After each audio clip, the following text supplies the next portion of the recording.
ജീവനുള്ള ഏക സത്യദൈവമായ യഹോവ ശുവ ക്രിസ്തുവിൻ്റെ അത്യുന്നതമായ നാമത്തിൽ ഞങ്ങളെ കേൾക്കുന്ന എല്ലാവർക്കും സ്നേഹ വന്ദനങ്ങൾ.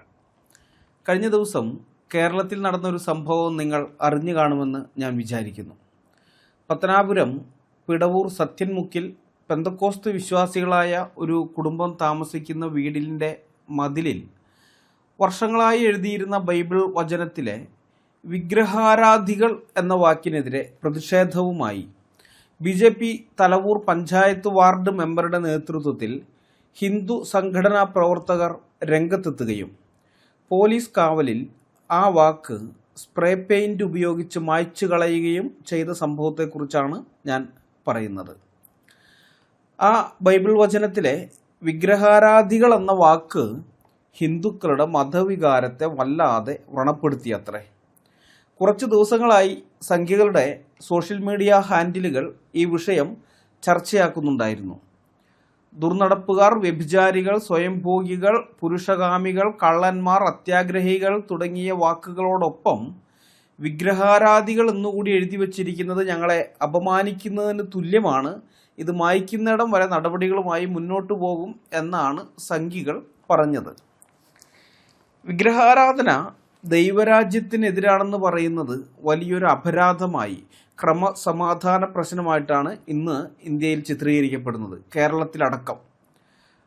അത് മായ്ച്ചു കളയുന്ന ആ വീഡിയോ ക്ലിപ്പ് നമുക്കൊന്ന് കണ്ടു നോക്കാം.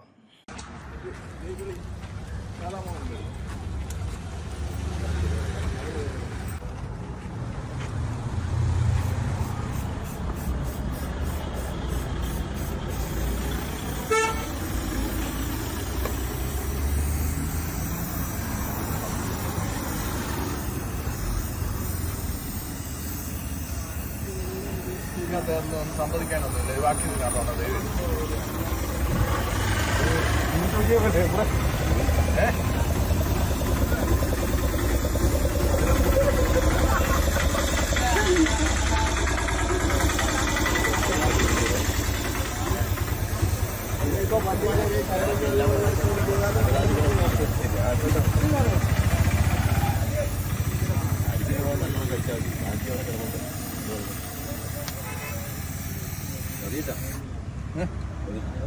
നല്ല ഈ കിടക്കുന്ന വെള്ളമൊക്കെ കട്ടി അതെല്ലാം അടിക്കും. നമ്മൾ വായിച്ചതാണ് തോന്നുന്നത്. അവിടെ വേറൊരു വാചകം എഴുതി ചേർന്നോ.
ഈ ബൈബിൾ വാക്യം ഹിന്ദുക്കളോടോ അല്ലെങ്കിൽ ഏതെങ്കിലും അക്രൈസ്തവരോടോ അല്ല, ക്രിസ്ത്യാനികളോടാണ് പറയുന്നത്.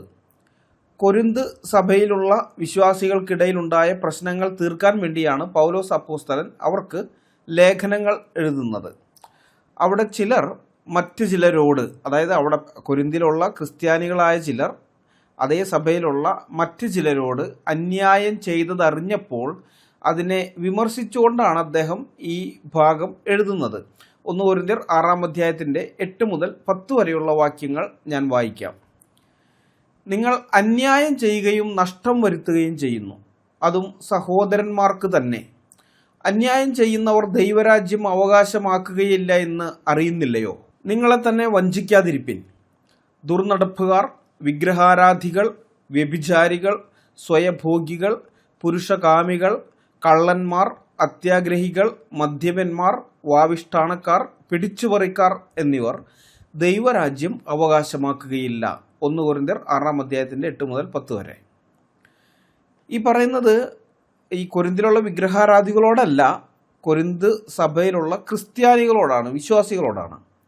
ക്രിസ്ത്യാനികൾ ദുർനടപ്പുകാരാകരുത്, ക്രിസ്ത്യാനികൾ വിഗ്രഹാരാധികളാകരുത്, ക്രിസ്ത്യാനികൾ വ്യഭിചാരികളാകരുത്, ക്രിസ്ത്യാനികൾ സ്വയഭോഗികളാകരുത്, ക്രിസ്ത്യാനികൾ പുരുഷകാമികളാകരുത്, ക്രിസ്ത്യാനികൾ കള്ളന്മാരാകരുത്, ക്രിസ്ത്യാനികൾ അത്യാഗ്രഹികളാകരുത്, ക്രിസ്ത്യാനികൾ മദ്യപന്മാർ ആകരുത്, ക്രിസ്ത്യാനികൾ വാവിഷ്ഠാണക്കാരോ പിടിച്ചുകറിക്കാരോ ഒന്നും ആകരുത് എന്നൊക്കെയാണ് അവിടെ പൗലോസ് അപ്പോസ്തലൻ പറഞ്ഞിരിക്കുന്നത്. അപ്പോൾ ബൈബിളിലെ ആ വാക്യം ഒരു ക്രിസ്ത്യാനി അവൻ്റെ വീടിൻ്റെ മതിലിൽ എഴുതി വച്ചിരിക്കുന്നത് കണ്ടിട്ട് ഈ ഹിന്ദുക്കൾ എന്തിനാ കുരുപൊട്ടിക്കുന്നത് എന്നെനിക്ക് മനസ്സിലാകുന്നില്ല. വിഗ്രഹാരാധന പാടില്ല എന്ന് ഞങ്ങളോട് ബൈബിൾ കൽപ്പിച്ചിരിക്കുന്നതിന് വ്യക്തമായ കാരണങ്ങളുണ്ട്. ഒന്നാമത്തെ കാരണം, കർത്താവ് പറഞ്ഞത് ദൈവം ആത്മാവാകുന്നു എന്നാണ്. യോഹന്നാൻ 4:24. ദൈവം ആത്മാവാകുന്നു, അവനെ നമസ്കരിക്കുന്നവർ ആത്മാവിലും സത്യത്തിലും നമസ്കരിക്കണം എന്ന് കർത്താവ് പറഞ്ഞു. അനന്തനും അദൃശ്യനുമായ ദൈവത്തെ മനുഷ്യൻ നിർമ്മിച്ച ഒരു രൂപത്തിലേക്ക്, അത് മണ്ണുകൊണ്ടുള്ളതാകട്ടെ, കല്ലുകൊണ്ടുള്ളതാകട്ടെ, മരം കൊണ്ടുള്ളതാകട്ടെ, ലോഹം കൊണ്ടുള്ളതാകട്ടെ, അത്തരമൊരു രൂപത്തിലേക്ക് ഒതുക്കുന്നത് ദൈവത്തിൻ്റെ മഹത്വത്തെ കുറച്ച് കാണിക്കലാണ്. സ്രഷ്ടാവിനെ സൃഷ്ടിയുടെ രൂപത്തിൽ ആരാധിക്കുന്നത് തെറ്റാണെന്ന് ബൈബിൾ പറയുന്നു. രണ്ടാമത്തെ കാരണം, ദൈവത്തിൻ്റെ മഹത്വം പങ്കുവയ്ക്കപ്പെടാതിരിക്കാൻ വേണ്ടിയാണ്. തനിക്ക് ലഭിക്കേണ്ട മഹത്വം നിർജീവമായ വസ്തുക്കൾക്ക് നൽകുന്നത് ജീവനുള്ള ദൈവം ഇഷ്ടപ്പെടുന്നില്ല. യെശയ്യാപ്രവാചകന്റെ പുസ്തകം 42 അധ്യായം 8 വാക്യം. ഞാൻ യഹോവ, അത് തന്നെ എൻ്റെ നാമം, ഞാൻ എൻ്റെ മഹത്വം മറ്റൊരുത്തനും എൻ്റെ സ്തുതി വിഗ്രഹങ്ങൾക്കും വിട്ടുകൊടുക്കയില്ല. വിഗ്രഹാരാധനയിലൂടെ മനുഷ്യൻ സ്രഷ്ടാവായ ദൈവത്തിന് കൊടുക്കേണ്ട മഹത്വം സൃഷ്ടികൾക്ക്, അത് മനുഷ്യരാകാം, മൃഗങ്ങളാകാം, അല്ലെങ്കിൽ എന്തെങ്കിലും നിർജീവ വസ്തുക്കളും ആകാം, എന്തും ആകട്ടെ, അങ്ങനെയുള്ള സൃഷ്ടികൾക്ക് നൽകുന്നതിനെ പൗലോസ് അപ്പോസ്തലൻ റോമാലേഖനം 1 അധ്യായത്തിൻ്റെ 23 വാക്യത്തിൽ വിമർശിക്കുന്നുണ്ട്. മൂന്നാമത്തെ കാരണം വിഗ്രഹങ്ങളുടെ നിരർത്ഥകതയാണ്. വിഗ്രഹങ്ങൾക്ക് ജീവനോ ശക്തിയോ ഇല്ലെന്നും അവയെ ആശ്രയിക്കുന്നത് വിഡ്ഢിത്തമാണെന്നും ബൈബിൾ പലയിടത്തും പറയുന്നുണ്ട്. ഞാൻ ഒരു വാക്യം നിങ്ങളുടെ ശ്രദ്ധയിലേക്ക് കൊണ്ടുവരികയാണ്. സങ്കീർത്തനങ്ങൾ 115 4 മുതൽ 8 വരെ. അവരുടെ വിഗ്രഹങ്ങൾ പൊന്നും വെള്ളിയുമാകുന്നു, മനുഷ്യരുടെ കൈവേല തന്നെ. അവയ്ക്ക് വായുണ്ടെങ്കിലും സംസാരിക്കുന്നില്ല, കണ്ണുണ്ടെങ്കിലും കാണുന്നില്ല, അവയ്ക്ക് ചെവിയുണ്ടെങ്കിലും കേൾക്കുന്നില്ല, മൂക്കുണ്ടെങ്കിലും മണക്കുന്നില്ല, അവയ്ക്ക് കൈയുണ്ടെങ്കിലും സ്പർശിക്കുന്നില്ല, കാലുണ്ടെങ്കിലും നടക്കുന്നില്ല, തൊണ്ട കൊണ്ട് സംസാരിക്കുന്നതുമില്ല. അവയെ ഉണ്ടാക്കുന്നവർ അവയെപ്പോലെ ആകുന്നു, അവയിൽ ആശ്രയിക്കുന്ന ഏവനും അങ്ങനെ തന്നെ. സ്വയം ചലിക്കാനോ സഹായിക്കാനോ കഴിയാത്ത വസ്തുക്കളെ ദൈവമായി കാണുന്നത് മനുഷ്യൻ്റെ ബുദ്ധിശൂന്യതയാണെന്ന് പ്രവാചകന്മാർ പഠിപ്പിച്ചു. മാത്രമല്ല, അത്തരം വിഗ്രഹങ്ങളെ ഉണ്ടാക്കുന്നവരും അവയിൽ ആശ്രയിക്കുന്നവരും ജീവനില്ലാത്തവരാണെന്നും ബൈബിൾ പറയുന്നു. അതായത്, കണ്ണുണ്ടായിട്ടും കാണാൻ കഴിയാതെ, വായുണ്ടായിട്ടും സംസാരിക്കാൻ കഴിയാതെ, ചെവിയുണ്ടായിട്ടും കേൾക്കാൻ കഴിയാതെ, മൂക്കുണ്ടായിട്ടും മണക്കാൻ കഴിയാതെ, കൈയുണ്ടായിട്ടും സ്പർശിക്കാൻ കഴിയാതെ, കാലുണ്ടായിട്ടും നടക്കാൻ കഴിയാതെ ഈ ഭൂമിയിലുള്ളത് മൃതദേഹങ്ങൾ മാത്രമാണ്. മൃതദേഹങ്ങൾക്ക് ഈ പറഞ്ഞ എല്ലാ അവയവങ്ങളും ഉണ്ട്, പക്ഷെ ജീവനില്ല. ജീവനില്ലാത്തതുകൊണ്ട് ആ അവയവങ്ങൾ പ്രയോജനരഹിതമാണ്. വിഗ്രഹങ്ങളെ ഉണ്ടാക്കുകയും അതിൽ ആശ്രയിക്കുകയും ചെയ്യുന്നവർ ദൈവത്തിൻ്റെ ദൃഷ്ടിയിൽ മരിച്ച അവസ്ഥയിലാണ്. യേശുക്രിസ്തുവിൽ വിശ്വസിച്ച് പാപമോചനവും തൽഫലമായി ആത്മരക്ഷയും പ്രാപിച്ചവൻ മരിച്ചവനല്ല, വീണ്ടും ജനനം പ്രാപിച്ചവനാണ്. അവൻ ക്രിസ്തുവിൽ പുതിയ സൃഷ്ടിയായി തീർന്നവനാണ്.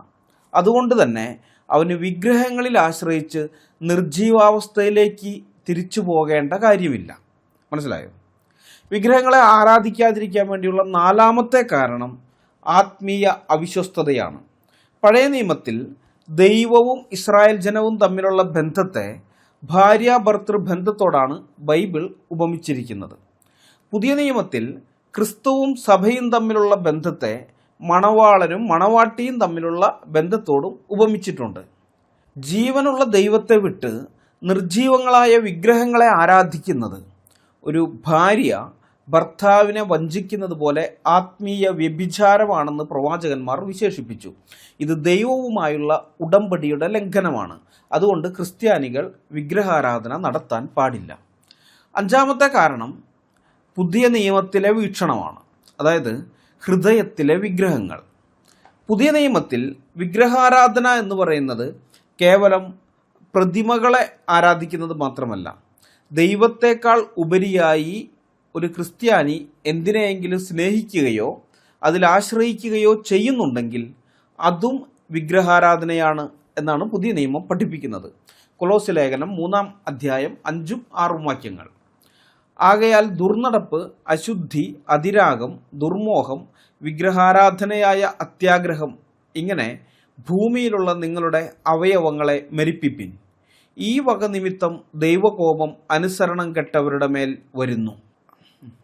പണം, അധികാരം, പ്രശസ്തി അല്ലെങ്കിൽ വ്യക്തികൾ തുടങ്ങിയവ എന്തും ദൈവത്തിൻ്റെ സ്ഥാനത്ത് നമ്മുടെ ഹൃദയത്തിൽ കയറിക്കൂടിയാൽ അതും ബൈബിൾ പ്രകാരം വിഗ്രഹാരാധനയാണ്. ചുരുക്കി പറഞ്ഞാൽ ബൈബിൾ പ്രകാരം സകലത്തിൻ്റെയും ഉറവിടമായ സ്രഷ്ടാവിനെ ആരാധിക്കുന്നതിന് പകരം സൃഷ്ടിയെ ആരാധിക്കുന്നതാണ് വിഗ്രഹാരാധനയിലെ അടിസ്ഥാനപരമായ തെറ്റ്. ഇത് മനുഷ്യനെ സത്യദൈവത്തിൽ നിന്ന് അകറ്റുകയും ആത്മീയമായി നശിപ്പിക്കുകയും ചെയ്യുന്നു എന്ന് ബൈബിൾ പഠിപ്പിക്കുന്നു. അതുകൊണ്ട് ബൈബിൾ വിശ്വാസികൾ ഈ പാപം ചെയ്യരുതെന്ന് ബൈബിൾ കർശനമായി വിലക്കുന്നു. ഇവിടെയാണ് ചോദ്യം. ക്രിസ്ത്യാനിയായി തീർന്നവർ ഈ വിധത്തിലുള്ള പാപങ്ങൾ ചെയ്യരുത്, ചെയ്യുന്നവർ ദൈവരാജ്യത്തിൽ കടക്കുകയില്ല എന്ന് ക്രിസ്ത്യാനികളോട് പറഞ്ഞതിന് ക്രിസ്ത്യാനികളല്ലാത്ത, ദൈവരാജ്യം എന്ന കൺസെപ്റ്റ് പോലുമില്ലാത്ത ഹിന്ദുക്കൾ എന്തിനാണ് പ്രശ്നമുണ്ടാക്കുന്നത്?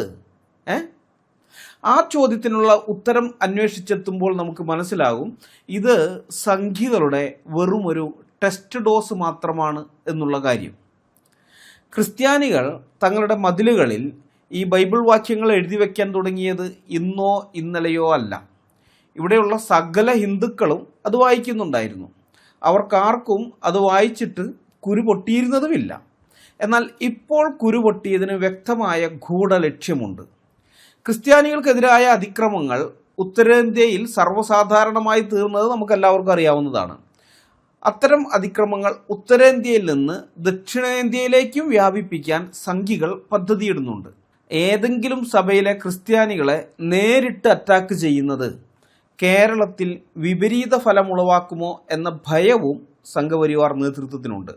കാരണം ഈ ക്രിസംഖികൾ എന്നൊരു വർഗം ഇപ്പോൾ കേരളത്തിലുണ്ടല്ലോ. ഇടതനും വലതനും ജിഹാദികൾക്ക് വേണ്ടി വെള്ളം കോരുന്നവർ ആയതുകൊണ്ട് ക്രിസ്ത്യാനികൾ തങ്ങളുടെ സ്വയരക്ഷയ്ക്ക് വേണ്ടി BJPയോടൊപ്പം ചേർന്ന് നിൽക്കണമെന്നതാണ് ക്രിസംഖികളുടെ വാദം. രാഷ്ട്രീയം ഓരോരുത്തരുടെ വ്യക്തിപരമായ താല്പര്യങ്ങളായതുകൊണ്ട് ഞാൻ ഇതുവരെ ഈ കാര്യത്തിൽ അഭിപ്രായം പറഞ്ഞിരുന്നില്ല. ഇന്ത്യ ഒരു ജനാധിപത്യ രാജ്യമായതുകൊണ്ടും ഇന്ത്യയിലെ പൗരന്മാർക്ക് ഇഷ്ടമുള്ള രാഷ്ട്രീയ പാർട്ടിയിൽ പ്രവർത്തിക്കാൻ സ്വാതന്ത്ര്യമുള്ളതുകൊണ്ടും അവരവർക്ക് ഇഷ്ടമുള്ള രാഷ്ട്രീയ പാർട്ടിയിൽ അവരവർക്ക് പ്രവർത്തിക്കാം. തങ്ങളുടെ പാർട്ടിക്ക് വേണ്ടി ആശയ പ്രചരണവും നടത്താം. അതിൽ തെറ്റൊന്നുമില്ല. ഇഷ്ടമുള്ള ഏതൊരു ക്രിസ്ത്യാനിക്കും ഇഷ്ടമുള്ള പാർട്ടിയിൽ പ്രവർത്തിക്കാം. പക്ഷേ ഈ ക്രിസംഖികൾ എന്ന് പറയുന്ന കൂട്ടരുണ്ടല്ലോ, അവർ കേവലം രാഷ്ട്രീയത്തിനപ്പുറത്തേക്കാണ് കാര്യങ്ങളെ കൊണ്ടുപോകുന്നത്. കേരളത്തിലെ ക്രിസ്ത്യാനികൾക്ക് ഇനി സംഘപരിവാർ മാത്രമാണ് രക്ഷ എന്നാണ് ക്രിസംഖികൾ അവരുടെ സോഷ്യൽ മീഡിയ ഗ്രൂപ്പുകളിൽ അണികളെ പഠിപ്പിക്കുന്നത്. നരേന്ദ്രമോദിയും അമിത് ഷാജിയും ഉള്ളതുകൊണ്ടാണ് നോർത്ത് ഈസ്റ്റിലെ ക്രിസ്ത്യാനികൾ ഇപ്പോഴും ജീവനോടെ ഇരിക്കുന്നത്. അല്ലായിരുന്നെങ്കിൽ നൈജീരിയയിലെയും സുഡാനിലെയും പോലെ ബംഗ്ലാദേശിൽ നിന്നും കുടിയേറിയ മുസ്ലിങ്ങളുടെ കയ്യാൽ അവർ കൂട്ടക്കശാപ്പിന് വിധേയമായേനെ എന്നൊക്കെയാണ് ഈ ക്രിസംഖികൾ ക്രിസ്ത്യാനികളായിരിക്കുന്ന അണികളോട് പറയുന്നത്. ഇത്രയും വിശ്വസ്തരായ ഒരു അടിമവർഗത്തെ കേരളത്തിൽ നിന്ന് തങ്ങൾക്ക് കിട്ടുമെന്ന് സംഘപരിവാർ ബുദ്ധിജീവികൾ സ്വപ്നം പോലും കണ്ടിരുന്നില്ല. വിശ്വസ്തർ മാത്രമല്ല കേട്ടോ, ഇവർ വിനീത വിധേയരുമാണ് ഈ ക്രിസംഖികൾ. അത്രയും വിധേയത്വമാണ് സംഘികളോട് ഇവർ കാണിക്കുന്നത്. ഉത്തരേന്ത്യയിലെ പോലെ കേരളത്തിൽ ക്രിസ്ത്യാനികൾക്ക് നേരെ ആക്രമണം അഴിച്ചുവിട്ടാൽ ക്രിസംഖികൾ എന്ന ഈ അടിമക്കണ്ണുകൾ, പുതുതായി തങ്ങൾക്ക് ലഭിച്ച ഈ അടിമക്കൂട്ടം തങ്ങളെ വിട്ടുപോകുമോ, തങ്ങൾക്കവർ നഷ്ടപ്പെട്ടു പോകുമോ എന്ന ഭയം സംഘപരിവാർ നേതൃത്വത്തിനുണ്ട്. നിലവിൽ ഈ ക്രിസംഖികൾ സംഘപരിവാറിന് വളരെയധികം പ്രയോജനമുള്ളവരാണ്. നമുക്കറിയാവുന്ന കാര്യമാണ്, ഈ ചാണകസംഖികൾക്ക് ബുദ്ധിയും ബോധവും 7 അയലത്തുകൂടി പോയിട്ടില്ല. അത് നമുക്ക് മാത്രമല്ല സംഘപരിവാർ നേതൃത്വത്തിനും അറിയാം. ഇവരെ തല്ലാനും തെറി വിളിപ്പിക്കാൻ അതൊക്കെ പറ്റുള്ളൂ. മനസ്സിലായ? അതുപോലെയല്ല ക്രിസംഖികൾ. ഈ സോഷ്യൽ മീഡിയയിൽ എതിരാളികളെ തെറി വിളിക്കാൻ മാത്രമേ ചാണകസംഖ്യകളെ കൊണ്ട് പ്രയോജനമുള്ളൂ. പിന്നെ തെരുവിൽ മറ്റുള്ളവരെ തല്ലിക്കാം, അങ്ങനെ ഗുണ്ടകളായിട്ടും അങ്ങനെയൊക്കെ മാത്രമേ പറ്റുള്ളൂ. പക്ഷേ ഈ ക്രിസംഖികൾ അങ്ങനെയല്ല. ഇപ്പം അവരാണ് പലപ്പോഴും സോഷ്യൽ മീഡിയയിൽ സംഘപരിവാറിന് വേണ്ടി പ്രതിരോധം തീർക്കുന്നത്.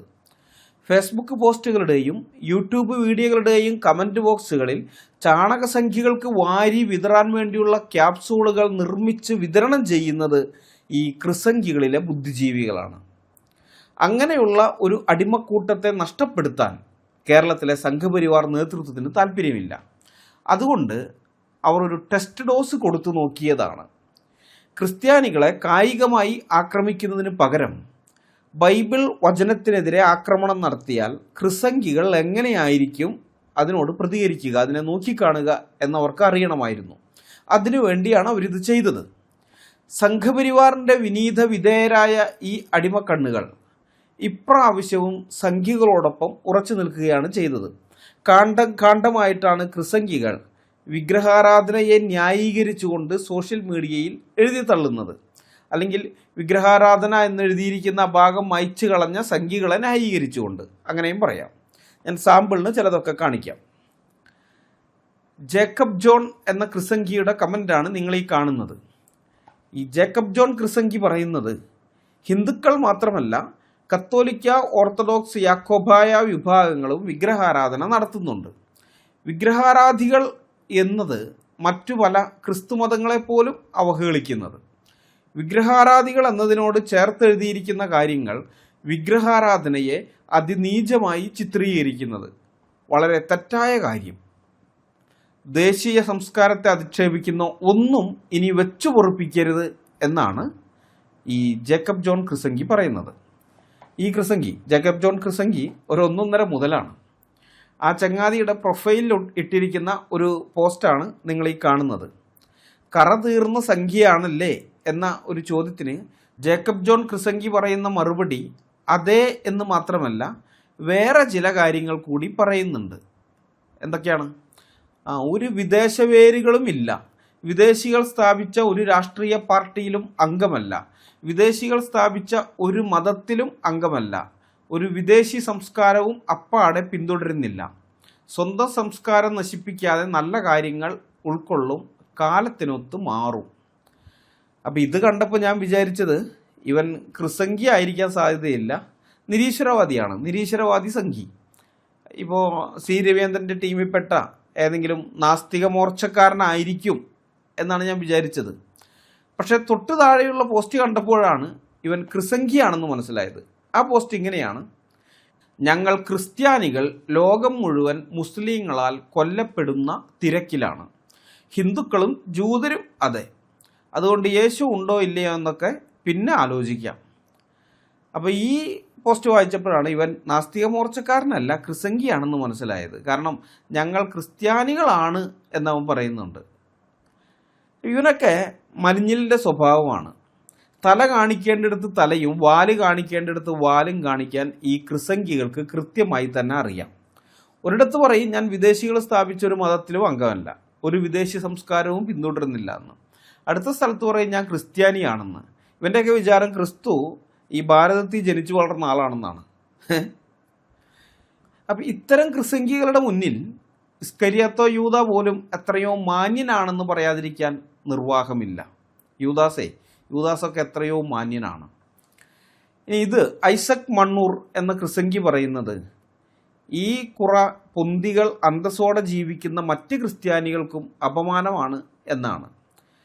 ഈ ക്രിസംഖിയുടെ കണ്ണിൽ സുവിശേഷം അറിയിക്കാതെ ജീവിക്കുന്ന ക്രിസ്ത്യൻ നാമധാരികൾ അന്തസ്സോടെ ജീവിക്കുന്ന ക്രിസ്ത്യാനികളും സുവിശേഷം അറിയിക്കുന്നവർ അപമാനം ഉണ്ടാക്കുന്ന അല്ലെങ്കിൽ അപമാനത്തോടെ ജീവിക്കുന്ന ക്രിസ്ത്യാനികളുമാണ്.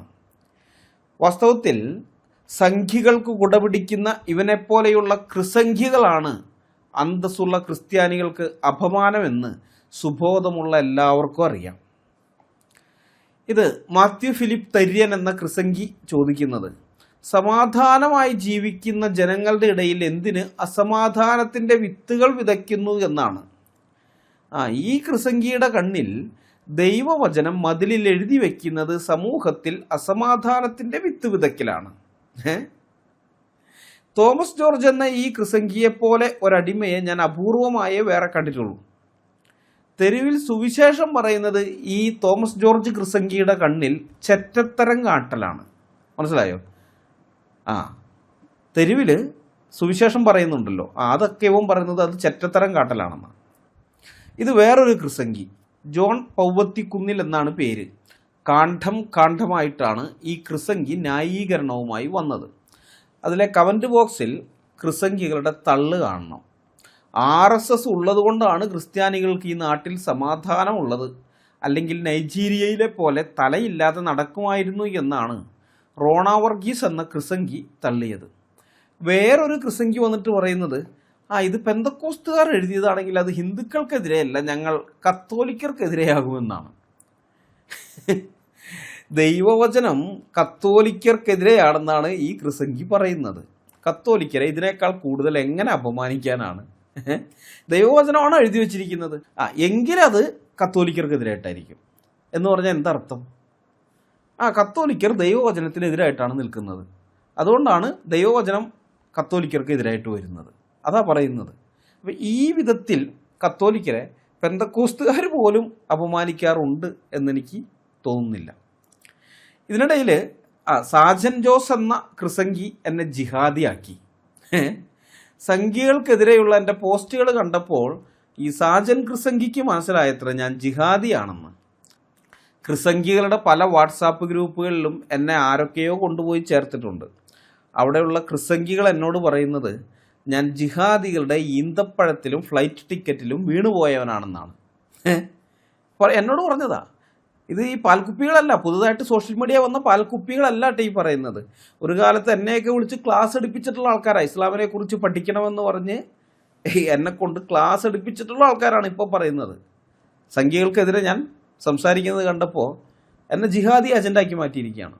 സത്യം പറഞ്ഞാൽ ഞാൻ ഇസ്ലാമിക വിഷയത്തിൽ ഇപ്പോൾ അധികം വീഡിയോകൾ ചെയ്യാതിരിക്കുന്നതിൻ്റെ കാരണം തന്നെ ഈ ക്രിസംഗികൾ എന്നെ ജിഹാദിയാക്കുന്നത് കണ്ടിട്ടാണ്. ഞാൻ ഇസ്ലാമിനെതിരെ വീഡിയോ ചെയ്യുമ്പോൾ ഇവർക്കൊക്കെ ഭയങ്കര സന്തോഷമാണ്. അന്നേരം ഞാൻ ക്രിസ്ത്യൻ അപ്പോളജിസ്റ്റാണ്, ക്രിസ്ത്യാനികൾക്ക് വേണ്ടി സംസാരിക്കുന്നവനാണ്. പക്ഷേ സംഘികൾക്കെതിരെ ഞാൻ എന്തെങ്കിലും പറഞ്ഞാൽ ആ നിമിഷം ജിഹാദി ഏജൻ്റായിട്ട് മാറും, ഇവരെന്നെ മാറ്റും. അപ്പം അങ്ങനെയാണെന്നുണ്ടെങ്കിൽ പിന്നെ അവർക്ക് സന്തോഷമുണ്ടാക്കുന്ന കാര്യങ്ങൾ ചെയ്യണ്ട, അവർക്ക് കുരുപൊട്ടുന്ന വിഷമം ഉണ്ടാക്കുന്ന കാര്യങ്ങൾ തന്നെ ചെയ്യാമെന്ന് വെച്ചിട്ടാണ് ഇപ്പോൾ തുടർച്ചയായിട്ട് സംഘികൾക്കെതിരെ ഞാൻ വീഡിയോ ഇറക്കുന്നത്. ഏതായാലും സംഘപരിവാർ നേതൃത്വത്തിന് ഇതൊക്കെ കാണുമ്പോൾ നല്ല സന്തോഷമായിട്ടുണ്ടാവും. കാരണം ഈ ക്രിസംഗികളെപ്പോലെ ഇത്രയും വിശ്വസ്തരായ അടിമക്കണ്ണുകളെ അവർക്ക് ഇന്ത്യയിൽ വേറെ ഒരു സംസ്ഥാനത്ത് നിന്നും കിട്ടിയിട്ടുണ്ടാവില്ല. ഉത്തരേന്ത്യയിലെ സംഘികൾ ക്രിസ്ത്യാനികൾക്കെതിരെ എടുത്ത തന്ത്രങ്ങളുടെ വെളിച്ചത്തിൽ ഇതിൻ്റെ അടുത്ത പടി എന്തായിരിക്കും എന്നുകൂടി പറയാം. ഇതൊരു പ്രവചനമായിട്ട് നിങ്ങൾ എഴുതി വെച്ചോ. കേരളത്തിൽ ഭാവിയിൽ സംഭവിക്കാൻ പോകുന്ന കാര്യമാണ്. ഞാൻ ജീവനോടെ ഉണ്ടായാലും ഇല്ലെങ്കിലും ഇതൊക്കെയാണ് സംഭവിക്കാൻ പോകുന്നത്. ഇപ്പോൾ മതിലിലുള്ള ബൈബിൾ വചനങ്ങൾ വായിപ്പിച്ചു. എന്നിട്ട് ഇവർ പറയും ബൈബിളിൽ ഹിന്ദുക്കൾക്കെതിരായിട്ടുള്ള, ഹിന്ദുക്കൾക്ക് വിരോധമായ കാര്യങ്ങളാണോ ഉള്ളത്, മുഴുവൻ അങ്ങനെയാണ് എന്ന് പറഞ്ഞൊരു പ്രചരണം നടത്തും. അപ്പം അങ്ങനെ ഒരു പ്രചരണം നടത്തിയിട്ട് ബൈബിളിൽ ഹിന്ദുക്കൾക്ക് വിരോധമായ കാര്യങ്ങളുണ്ടെന്ന് പറഞ്ഞ് അടുത്ത ഘട്ടത്തിൽ ബൈബിളുമായി നടക്കുന്ന SC/ST വിഭാഗങ്ങളിൽ നിന്നും ക്രിസ്ത്യാനികളായ പ്രൊട്ടസ്റ്റന്റ് സഭകളിൽപ്പെട്ടവരെ ഈ സംഘികൾ ആക്രമിക്കാൻ തുടങ്ങും. ബൈബിൾ പബ്ലിക്കായി കൊണ്ടു നടക്കാൻ പാടില്ല, കൊണ്ടു നടന്നാൽ അടി കിട്ടൂ എന്നവർ പറയും. ഇസ്കരിയോത്ത യൂദയുടെ കൊച്ചുമക്കളായ ഈ ക്രിസംഘികൾ അപ്പോഴും സംഘികളെ ന്യായീകരിക്കാൻ സോഷ്യൽ മീഡിയയിൽ അരയും തലയും മുറുക്കി രംഗത്ത് വരും. അപ്പോഴേക്കും ഈ പ്രൊട്ടസ്റ്റന്റ് ക്രിസ്ത്യാനികൾ, പ്രത്യേകിച്ച് ആദിവാസി ദളിത് വിഭാഗങ്ങളിൽ നിന്ന് രക്ഷിക്കപ്പെട്ടു വന്നിരിക്കുന്ന ക്രിസ്ത്യാനികൾ, അവർ അത്തരം പ്രൊട്ടസ്റ്റന്റ് ക്രിസ്ത്യാനികൾ അടികൊള്ളേണ്ടവരാണ് എന്നൊരു പൊതുബോധം ഈ സംഘികളും ക്രിസംഘികളും കൂടി സമൂഹത്തിൽ സൃഷ്ടിച്ചെടുത്തിട്ടുണ്ടാകും. അതുകൊണ്ട് തന്നെ ഇവരെ തല്ലുന്നതും മറ്റൊരു വലിയ വാർത്തയായിട്ട് മാറുകയില്ലേ. ഇപ്പോൾ ഉത്തരേന്ത്യയിൽ ക്രിസ്ത്യാനികൾക്കെതിരെയുള്ള അതിക്രമങ്ങളൊന്നും അവിടെ ഒരു വാർത്തയേ അല്ല, മനസ്സിലായി? അതൊരു നോർമൽ സംഭവമായിട്ട് അതൊക്കെ നോർമലൈസ് ചെയ്യപ്പെട്ടിരിക്കുകയാണ് അവിടെ. ആ രീതിയിലായി. അത് തന്നെയാണ് ഇവിടെ വരാൻ പോകുന്നത്. അപ്പോൾ അതിൻ്റെ അടുത്ത പടി എന്താണെന്ന് വെച്ചാൽ, ഈ ചെറിയ ചെറിയ സഭകൾ, ആളെണ്ണം കുറഞ്ഞ പ്രൊട്ടസ്റ്റന്റ് സഭകളുണ്ടല്ലോ, അത്തരം സഭകളിൽ ഞായറാഴ്ച ആരാധന നടക്കുമ്പോൾ സംഘികൾ അതിക്രമിച്ച് കയറി ചെന്ന് പ്രശ്നങ്ങൾ ഉണ്ടാക്കുകയും ബൈബിളുകൾ പിടിച്ചെടുത്ത് കത്തിക്കുകയും ചെയ്യും. കാരണം ഈ ബൈബിൾ എന്ന് പറയുന്നത് ഹിന്ദു വിരുദ്ധമായ കാര്യങ്ങളാണുള്ളത്, അതുകൊണ്ട് ഞങ്ങൾ ഇത് നശിപ്പിക്കും എന്ന് പറഞ്ഞിട്ട് ഇതൊക്കെ കത്തിക്കും. ഈ കൃസംഖികൾ അപ്പോഴും സംഖികൾക്ക് വേണ്ടി വെള്ളം കോരാൻ രംഗത്തുണ്ടാകും.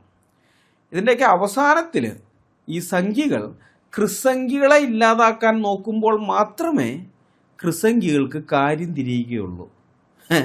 അപ്പോഴേ ഇവരിത് മനസ്സിലാക്കുള്ളൂ എന്താണ് തങ്ങൾ ചെയ്തു വച്ച ദോഷമെന്നുള്ളത്. കൃസംഖികൾ ഓർത്തിരിക്കേണ്ട ഒരു കാര്യമുണ്ട്. കോടാലിക്ക് കൈപ്പിടിയായി സ്വന്തം വർഗത്തിൽ നിന്ന് തന്നെ ഒരെണ്ണം വേണമെന്ന് മരം വെട്ടുകാരന് നിർബന്ധമുണ്ട്. കാട്ടിലെ മരങ്ങളെ വെട്ടിവീഴ്ത്താൻ വരുന്നവന് ആ മരത്തിൻ്റെ തന്നെ ശാഖയെ കൈപ്പിടിയായി ലഭിക്കുമ്പോൾ അവൻ്റെ ജോലി എളുപ്പമാകുന്നു. സ്വന്തം വംശത്തെ ഉന്മൂലനം ചെയ്യാൻ വരുന്നവന് കൈപ്പിടിയായി മാറിക്കൊടുക്കുന്ന ആ തടിപ്പീസുകളാണ് ഈ കൃസംഖികൾ. മനസ്സിലായി? അത് നിങ്ങൾ എല്ലാവരും അറിഞ്ഞിരിക്കണം.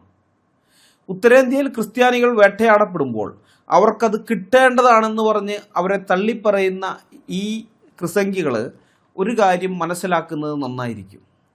വേട്ടപ്പട്ടികൾക്ക് ഇരയെ കിട്ടാത്തൊരു കാലം വരും. ഇരയെ കിട്ടാത്തൊരു കാലം വരും. അപ്പോൾ യജമാനന്മാർക്ക് വിശന്നിട്ട് കുടല് കരിയുന്ന സമയം ഈ വേട്ടപ്പട്ടികൾ വേട്ടയാടി ഇരകളെ ഒന്നും കൊണ്ടുവരുന്നുമില്ല.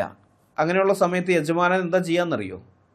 യജമാനൻ്റെ കത്തി നീളുന്നത് വളർത്തുനായ്ക്കളുടെ അല്ലെങ്കിൽ വേട്ടപ്പട്ടികളുടെ നേരെയായിരിക്കും. അതാ സംഭവിക്കുക. ഇന്ന് നിങ്ങൾ ആർക്ക് വേണ്ടിയാണോ ക്രിസ്ത്യാനികളെ ഒറ്റിക്കൊടുക്കുന്നത്, നാളെ ആ കൂട്ടർ തങ്ങളുടെ വിശപ്പടക്കാൻ പോകുന്നത് നിങ്ങളെ കൊന്നു തിന്നുകൊണ്ടായിരിക്കും. അന്ന് നിങ്ങൾ ഒഴുക്കുന്ന കണ്ണീരിന് മാത്രമല്ല, നിങ്ങളുടെ രക്തത്തിനും ഓവുചാലിലെ മലിനജലത്തേക്കാൾ വില കുറവായിരിക്കും. അത്ര അഴുക്ക് പിടിച്ചതായിരിക്കും നിങ്ങളുടെ രക്തം. 30 വെള്ളിക്കാശിന് ഗുരുവിനെ ഒറ്റിക്കൊടുത്ത യൂദാസ് പോലും പിന്നീട് പശ്ചാത്താപത്താൽ നീറി ആ കാശ് വലിച്ചെറിഞ്ഞ് ആത്മഹത്യ ചെയ്തു എന്ന് ബൈബിൾ പറയുന്നുണ്ട്.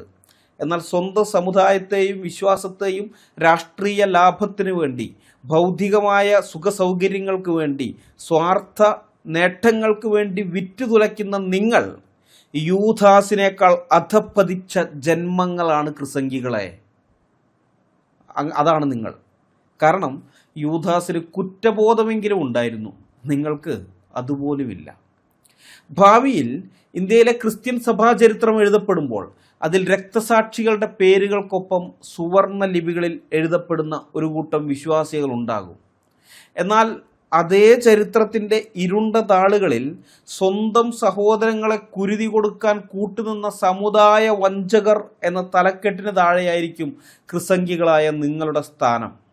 വരും തലമുറ നിങ്ങളെ ഓർക്കുന്നത് ക്രിസ്തുവിനെ വീണ്ടും ക്രൂശിച്ചവരെന്നും സ്വന്തം കൂടപ്പിറപ്പുകളുടെ രക്തം കൊണ്ട് രാഷ്ട്രീയ കച്ചവടം നടത്തിയവരെന്നും മാത്രമായിരിക്കും. കാലം നിങ്ങൾക്ക് മാപ്പ് തരില്ല. ചരിത്രം നിങ്ങളുടെ മുഖത്ത് കാർക്കിച്ച് തുപ്പുക തന്നെ ചെയ്യും. ഞാൻ ഈ പറയുന്നത് കൃസംഖികളെ നിങ്ങൾ ഓർത്തു വെച്ചോ. ഇതാണ് സംഭവിക്കുന്നത്. നിങ്ങളുടെ ഭാവി ഇങ്ങനെയായിരിക്കും. ഇനി സംഖ്യകളോട് പറയാനുള്ളത്, നിങ്ങൾ എവിടെ പരിപാടി അവതരിപ്പിച്ചാലും ഇതാണല്ലോ ഗതി എന്നാണ്. ആ ബൈബിൾ വാക്യം ആ മതിലുണ്ടായിരുന്നപ്പോൾ അതിലെ വരികയും പോവുകയും ചെയ്യുന്നവർ മാത്രമേ അത് വായിച്ചിരുന്നുള്ളൂ. നിങ്ങൾ പോലീസിനെ കൂട്ടിക്കൊണ്ടുവന്ന് നിർബന്ധമായി അത് മായ്ച്ചു കളഞ്ഞപ്പോൾ എന്തുണ്ടായി? സംഗതി വൈറലായി. വീഡിയോ കണ്ട എല്ലാവരും ആ ബൈബിൾ വാക്യം വായിച്ചു. സോഷ്യൽ മീഡിയയിൽ അതിനെക്കുറിച്ച് ധാരാളം പോസ്റ്റുകൾ വന്നു. ഞങ്ങളെപ്പോലെയുള്ളവർ വീഡിയോകളും ചെയ്തു.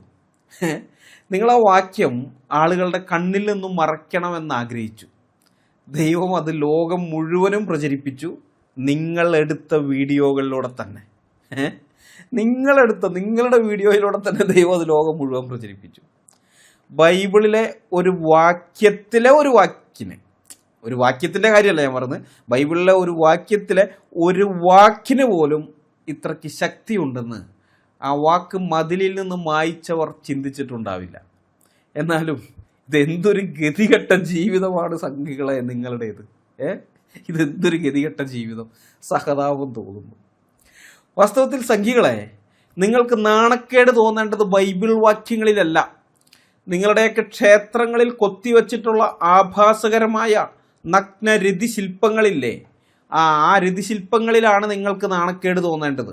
അല്ലെങ്കിൽ കേൾക്കുന്നവൻ്റെ ചെവി അടിച്ചു പോകുന്ന കൊടുങ്ങല്ലൂർ ഭരണിക്ക് പാടുന്ന തെറിപ്പാട്ടുകളില്ലേ, അത്തരം പാട്ടുകളിലാണ് നിങ്ങൾക്ക് നാണക്കേട് തോന്നേണ്ടത്. ഒരു പരിഷ്കൃത മനുഷ്യന് നാണക്കേട് തോന്നേണ്ടത് ഇങ്ങനെയുള്ള കാര്യങ്ങളിലാണ്. ഏതായാലും ഞങ്ങൾക്ക് സംഘികളോട് ചിലത് ചോദിക്കാനുണ്ട്. ഈ വിഗ്രഹാരാധനയ്ക്കെതിരെ ബൈബിള് മാത്രമല്ല സംസാരിച്ചിട്ടുള്ളത് എന്ന കാര്യം നിങ്ങൾക്കറിയാമോ?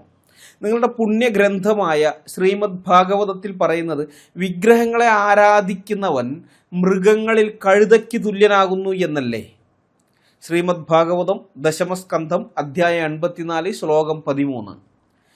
വാദം, പിത്തം, കഫം എന്നീ 3 ധാതുക്കളാൽ നിർമ്മിക്കപ്പെട്ട ഈ ശരീരമാണ് ഞാൻ എന്ന് വിചാരിക്കുകയും ഭാര്യയിലും മക്കളിലും എൻ്റേത് എന്ന ബുദ്ധി വയ്ക്കുകയും മണ്ണുകൊണ്ടോ കല്ലുകൊണ്ടോ ഉള്ള വിഗ്രഹങ്ങളിൽ മാത്രം ഈശ്വര ബുദ്ധി വയ്ക്കുകയും, അതായത് ആരാധനാ മനോഭാവം, ഈശ്വരനെ പോലെ കണ്ട് അവയെ ആരാധിക്കുന്നത്, അങ്ങനെയുള്ള കാര്യം ചെയ്യുകയും ജ്ഞാനികളായ മഹാത്മാക്കളിൽ ആ ബുദ്ധി ഇല്ലാതിരിക്കുകയും ചെയ്യുന്നുവോ അവൻ മൃഗങ്ങളിൽ വെറും കഴുതയാകുന്നു.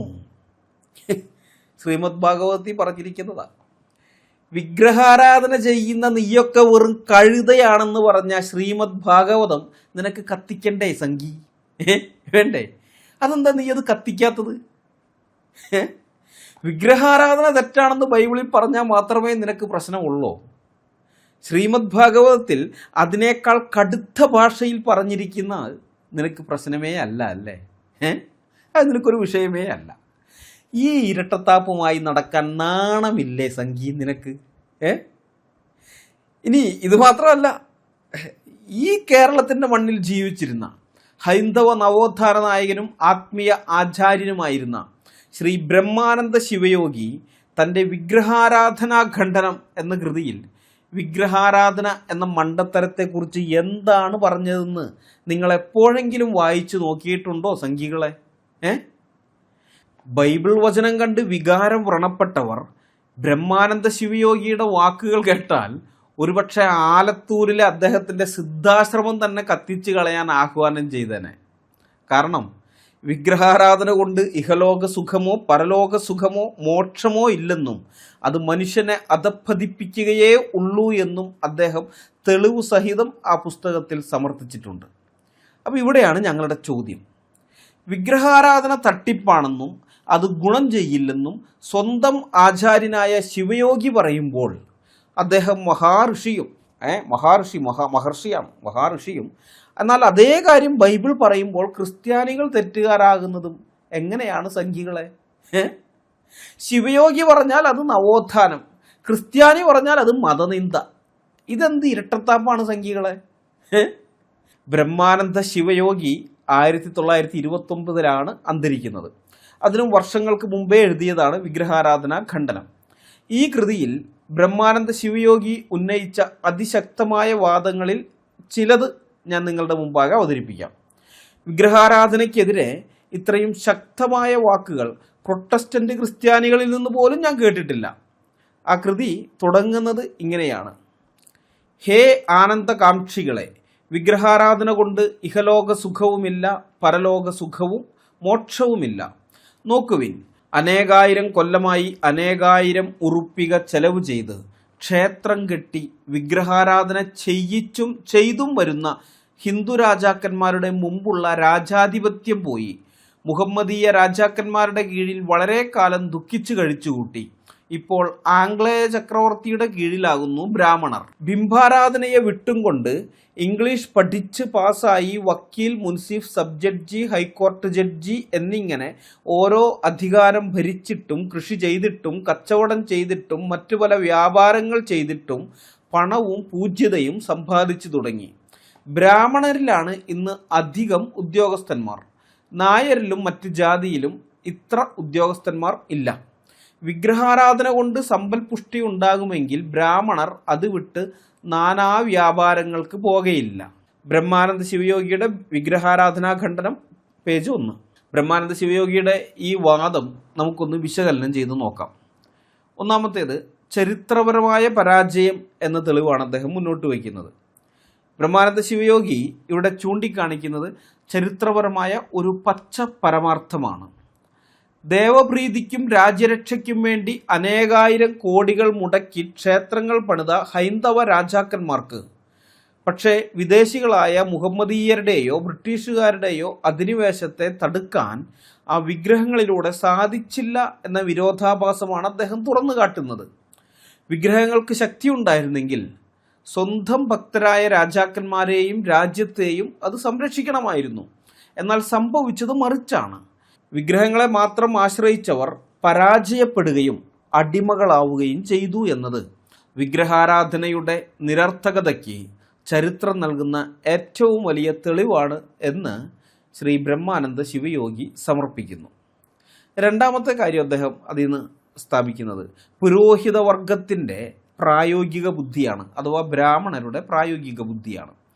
വിഗ്രഹാരാധനയുടെ വക്താക്കളായ ബ്രാഹ്മണരുടെ തന്നെ ജീവിതത്തിലെ വൈരുദ്ധ്യത്തെ ശ്രീ ബ്രഹ്മാനന്ദ ശിവയോഗി യുക്തിപൂർവം നമ്മളുടെ മുമ്പാകെ തുറന്നു കാണിക്കുകയാണ്, അല്ലെങ്കിൽ പൊളിച്ചടുക്കുകയാണ്. വിഗ്രഹാരാധനയിലൂടെ ഐശ്വര്യവും സമ്പത്തും ലഭിക്കുമായിരുന്നെങ്കിൽ പൂജാരികളായ ബ്രാഹ്മണർ ക്ഷേത്രം വിട്ട് ഇംഗ്ലീഷ് പഠിക്കാനും വക്കീലും ജഡ്ജിയുമാകാനും പോകുമായിരുന്നില്ലല്ലോ.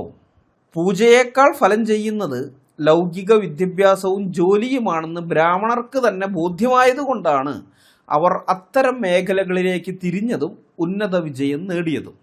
അതിനാൽ വിഗ്രഹാരാധന കൊണ്ടല്ല, മറിച്ച് മനുഷ്യൻ്റെ അധ്വാനം കൊണ്ടും അറിവുകൊണ്ടുമാണ് ഉന്നമനം ഉണ്ടാകുന്നതെന്ന് സ്വന്തം ജീവിതത്തിലൂടെ ബ്രാഹ്മണർ തന്നെ തെളിയിക്കുന്നു എന്നാണ് ബ്രഹ്മാനന്ദ ശിവയോഗി ചൂണ്ടിക്കാട്ടുന്നത്. ഇതാണ് ഏറ്റവും ശക്തമായ പോയിന്റ്. വിഗ്രഹാരാധന കൊണ്ട് ജീവിക്കുന്ന ബ്രാഹ്മണർ പോലും അതിൽ പൂർണ്ണമായി വിശ്വസിക്കുന്നില്ല എന്ന് ശിവയോഗി ഇവിടെ സമർത്ഥിക്കുകയാണ്. വിഗ്രഹാരാധന കൊണ്ടല്ല സൗഭാഗ്യവും കിട്ടുമായിരുന്നെങ്കിൽ ബ്രാഹ്മണർ ക്ഷേത്രം വിട്ട് ഇംഗ്ലീഷ് പഠിക്കാനും വക്കീലും ജഡ്ജിയുമാകാനും ഒന്നും പോകുമായിരുന്നില്ല. അപ്പോൾ ലൗകികമായ നേട്ടങ്ങൾക്ക് വിഗ്രഹം പോരാ, വിദ്യാഭ്യാസം വേണമെന്ന് ബ്രാഹ്മണർക്ക് ബോധ്യമുണ്ട്. പൂജാരി പോലും സ്വന്തം മക്കളുടെ ഭാവി സുരക്ഷിതമാക്കാൻ വിഗ്രഹത്തെ അല്ല, മറിച്ച് വിദ്യാഭ്യാസത്തെയും ജോലിയെയും ആശ്രയിക്കുമ്പോൾ സാധാരണക്കാരായ ഭക്തർ എന്തിന് വിഗ്രഹത്തിന് മുന്നിൽ സമയം കളയണം എന്ന ബ്രഹ്മാനന്ദ ശിവയോഗികളുടെ ചോദ്യത്തിന് സംഘികൾക്ക് എന്തെങ്കിലും മറുപടി ഉണ്ടോ? ഉണ്ടോ? ഉണ്ടെങ്കിൽ പറയണം സംഘികളെ, കേൾക്കാൻ ആഗ്രഹമുണ്ട്. അത് കഴിഞ്ഞിട്ട് ബ്രഹ്മാനന്ദ ശിവയോഗി പറയുന്നത് ഇങ്ങനെയാണ്: വിഗ്രഹാരാധന കൊണ്ട് ഐശ്വര്യപുഷ്ടി ഉണ്ടാകുമെങ്കിൽ നമ്മുടെ രാജാക്കന്മാരുടെ ചക്രവർത്തി സ്ഥാനം പോകയില്ല, ചില രാജവംശം ബലഹീനതയെ പ്രാപിക്കുകയുമില്ല. വിഗ്രഹാരാധന കൊണ്ട് രോഗശാന്തിയും ഉണ്ടാകയില്ല. ഉണ്ടാകുമെങ്കിൽ ബ്രാഹ്മണരും രാജാക്കന്മാരും ഡോക്ടർ, ദരസർ, നാട്ടുവൈദ്യൻ എന്നിവരെ കൊണ്ടുവന്ന് ചികിത്സിക്കുകയില്ല. വിഗ്രഹാരാധന കൊണ്ട് സന്താന സമൃദ്ധിയും ഉണ്ടാകുകയില്ല. ഉണ്ടാകുമെങ്കിൽ ബ്രാഹ്മണരുടെ ഇടയിലും ചില രാജാക്കന്മാരുടെ ഇടയിലും സന്തതിയില്ലാതെ വരുവാനോ ചിലരുടെ വംശനാശം തന്നെ വരുവാനോ സംഗതിയില്ല. വിഗ്രഹാരാധനാ ഖണ്ഡനം പേജ് 2 നിന്നാണ് ഇപ്പോൾ വായിച്ചത്. അപ്പോൾ ഈ വരികൾ, ബ്രഹ്മാനന്ദ ശിവയോഗി എഴുതിയ ഈ വരികൾ കേവലം മതവിമർശനമല്ല, മറിച്ച് കാര്യകാരണ ബന്ധത്തെ, അതായത് കോസ് ആൻഡ് എഫക്റ്റ് എന്ന് പറയും, ആ കാര്യകാരണ ബന്ധത്തെ അടിസ്ഥാനമാക്കിയുള്ള പച്ചയായ യുക്തിയാണ്. ഒന്നാമത്തത് അദ്ദേഹം പറയുന്നത് സംരക്ഷണത്തിൻ്റെ പരാജയം, അതായത് കേവല സംരക്ഷണമല്ല, divine protection, the failure of divine protection, അതാണ് അദ്ദേഹം പറയുന്നത്. അനേകായിരം കോടികൾ മുടക്കി യാഗങ്ങളും പൂജകളും നടത്തിയിട്ടും വലിയ ക്ഷേത്രങ്ങൾ സംരക്ഷിച്ച രാജവംശങ്ങൾ പോലും യുദ്ധങ്ങളിൽ തോറ്റുപോയി. ബ്രിട്ടീഷുകാരും മുഹമ്മദീയരും വന്നപ്പോൾ ഈ വിഗ്രഹങ്ങൾ രാജാക്കന്മാരെ സംരക്ഷിച്ചില്ല. വിഗ്രഹങ്ങൾക്ക് ശക്തി ഉണ്ടായിരുന്നെങ്കിൽ ഭക്തരായ രാജാക്കന്മാരുടെ കിരീടം തെറിക്കുമായിരുന്നില്ലല്ലോ. അപ്പോൾ വിഗ്രഹാരാധനയ്ക്ക് അധികാരത്തെയോ രാജ്യത്തെയോ സംരക്ഷിക്കാനുള്ള ശേഷിയില്ല എന്ന് ചരിത്രം തെളിയിക്കുന്നു. രണ്ടാമത്തേത് അദ്ദേഹം പറയുന്നത് ആരോഗ്യ സംരക്ഷണത്തിലെ ഇരട്ടത്താപ്പാണ്, ഹിപ്പോക്രസി ഇൻ ഹെൽത്ത് കെയർ. അതായത് രോഗം വരുമ്പോൾ വിഗ്രഹാരാധനയുടെ വക്താക്കൾ ബ്രാഹ്മണരും രാജാക്കന്മാരും ഒക്കെ ചെയ്യുന്നത് എന്താണെന്ന് ശിവയോഗി കൃത്യമായിട്ട് നിരീക്ഷിക്കുന്നു. ഈ ക്ഷേത്രത്തിൻ്റെ അകത്ത് ധന്വന്ധ്വരി മൂർത്തി, അതായത് ഹൈന്ദവ വിശ്വാസമനുസരിച്ച് വൈദ്യത്തിൻ്റെ ദൈവം, ആ ദൈവം അതിൻ്റെ മൂർത്തി അതിനകത്തിരിക്കുമ്പോഴും രോഗം വന്നാൽ ആ മൂർത്തിയെ പൂജിക്കുന്ന പൂജാരിയും അതിനെ തൊഴുന്ന രാജാവും ഓടുന്നത് ഡോക്ടറുടെയോ വൈദ്യൻ്റെയോ അടുത്തേക്കാണ്. അപ്പോൾ ഇവിടെ ബ്രഹ്മാനന്ദ ശിവയോഗിയുടെ ചോദ്യം കുറിക്കുകൊള്ളുന്നതാണ്. വിഗ്രഹത്തോട് പ്രാർത്ഥിച്ചാൽ രോഗം മാറുമെങ്കിൽ എന്തിനാണ് ഇവർ മരുന്നും ശസ്ത്രക്രിയയും തേടിപ്പോകുന്നത്? വിഗ്രഹത്തെക്കാൾ വിശ്വാസം മരുന്നിനോടാണെന്ന് ഇവരുടെ പ്രവൃത്തിയാൽ തന്നെ അവർ തെളിയിക്കുകയാണ്. ഭക്തരോട് പറയും നിങ്ങൾ പൂജ നടത്തൂ രോഗം മാറുമെന്ന്, അത് ഭക്തരോട് പറയും. പക്ഷെ സ്വന്തം കാര്യത്തിന് ആശുപത്രിയിൽ പോകും. ഇത് ഇരട്ടത്താപ്പാണെന്നാണ് ബ്രഹ്മാനന്ദ ശിവയോഗി ഇവിടെ തുറന്നു കാണിക്കുന്നത്. മൂന്നാമത്തത് അദ്ദേഹം പറഞ്ഞത് വംശനാശവും ദത്തെടുക്കലുമാണ്. അതായത് സന്താന സൗഭാഗ്യത്തിനു വേണ്ടി അക്കാലത്തെ രാജാക്കന്മാരും പ്രഭുക്കന്മാരും ധനാഢ്യരുമൊക്കെ ക്ഷേത്രങ്ങളിൽ നടത്തുന്ന വഴിപാടുകൾക്ക് കയ്യും കണക്കുമില്ല. അക്കാലത്ത് മാത്രമല്ല കേട്ടോ, ഇന്നും അതൊക്കെ ചെയ്യുന്ന ഇഷ്ടം പോലെ ആൾക്കാരുണ്ട്. അപ്പോൾ അദ്ദേഹം ചോദിക്കുന്നത്, പക്ഷേ ഈ ഫലം അനുഭവിക്കേണ്ട രാജകുടുംബങ്ങളുടെ ചരിത്രം എന്താണ്? അവിടുത്തെ സ്ഥിതി എന്താ? കേരളത്തിലെയും ഇന്ത്യയിലെയും പല പ്രബലമായ രാജകുടുംബങ്ങളിലും അനന്തരാവകാശികളില്ലാതെ വരികയും ഒടുവിൽ വേറെ രാജകുടുംബങ്ങളിൽ നിന്ന് കുട്ടികളെ ദത്തെടുക്കേണ്ടി വരികയും ചെയ്തിട്ടുണ്ട്. ആ പശ്ചാത്തലത്തിലാണ് ബ്രഹ്മാനന്ദ ശിവയോഗി ചോദിക്കുന്നത്, സന്താനഗോപാല പൂജയും വിഗ്രഹാരാധനയും മുറതെറ്റാതെ നടത്തിയിരുന്ന രാജകുടുംബങ്ങൾ എങ്ങനെയാണ് വംശനാശത്തിൻ്റെ വക്കിലെത്തിയത് എന്ന്. വിഗ്രഹങ്ങൾക്ക് ജീവൻ കൊടുക്കാൻ കഴിവില്ല എന്നതിൻ്റെ ഏറ്റവും വലിയ തെളിവാണത്. പണം മുടക്കി പൂജ ചെയ്തിട്ടും ഫലം കിട്ടാതെ വരുമ്പോൾ വിഗ്രഹാരാധന എന്നത് വ്യർത്ഥമായ ഒരേർപ്പാടാണെന്ന് തെളിയുന്നു. അതാണ് ശിവയോഗിയുടെ വാദം. നാലാമത്തെ കാര്യം അദ്ദേഹം അതിൽ നിന്ന് പറയുന്നത് സമ്പത്തും സമയവും പാഴാകുന്നു എന്നുള്ളതാണ്. Waste of resources. മനസ്സിലായ? അതൊക്കെ വേസ്റ്റ് ആവുകയാണ്. ബ്രഹ്മാനന്ദ ശിവയോഗി സാമ്പത്തികമായ ഒരു വലിയ നഷ്ടത്തെ കൂടി ഇവിടെ ചൂണ്ടിക്കാണിക്കുന്നുണ്ട്. എന്താണ് പറയുന്നത്? അനേകായിരം കൊല്ലമായി അനേകായിരം ഉറുപ്പിക, ഇത് പഴയതാണ് കേട്ടോ, പണം അന്നത്തെ കാലത്തെ പറയാണ്, ഇന്നത്തെ മൂല്യത്തിൽ നോക്കിയാൽ കോടികൾ വരും, കോടികൾ ഇതിനായി ചിലവഴിച്ചു. എന്നിട്ടും ഫലം വട്ടപൂജ്യം. ക്യാ ഫലം കുച്ചുരഹി എന്ന് പറയാറില്ലേ, അത് തന്നെ. നല്ലൊരു പോയിന്റാണ് ബ്രഹ്മാനന്ദ ശിവയോഗി ഇവിടെ ചൂണ്ടിക്കാട്ടുന്നത്. ഒരു ബിസിനസ്സിൽ പണം മുടക്കിയിട്ട് ലാഭം കിട്ടുന്നില്ലെങ്കിൽ ബുദ്ധിയുള്ളവർ അത് നിർത്തും. എന്നാൽ വിഗ്രഹാരാധനയുടെ കാര്യത്തിൽ പണം നഷ്ടപ്പെട്ടിട്ടും അധികാരം പോയിട്ടും ആരോഗ്യം നശിച്ചിട്ടും മനുഷ്യൻ അത് തുടരുന്നത് അന്ധമായ വിശ്വാസം ഒന്നുകൊണ്ട് മാത്രമാണ്. അത്തരം അന്ധവിശ്വാസങ്ങൾ വിട്ടുകളയുകയാണ് വേണ്ടത് എന്ന് അദ്ദേഹം പറയുന്നു. അപ്പോൾ ഇതിന്ന് നമ്മളിപ്പോൾ അദ്ദേഹം കേട്ടതിൻ്റെ സംക്ഷിപ്ത രൂപം ഇങ്ങനെയാണ് സംഖ്യകളെ. വിഗ്രഹത്തിന് പൂജ ചെയ്യുന്ന പൂജാരിക്ക് പനി വന്നാൽ പോലും രക്ഷിക്കാൻ ഡോക്ടർ വേണമെങ്കിൽ, രാജാവിന് വംശം നിലനിർത്താൻ ദത്തെടുക്കണമെങ്കിൽ, രാജ്യം സംരക്ഷിക്കാൻ പീരങ്കി വേണമെങ്കിൽ പിന്നെന്തിനാണ് ഈ വിഗ്രഹങ്ങൾ?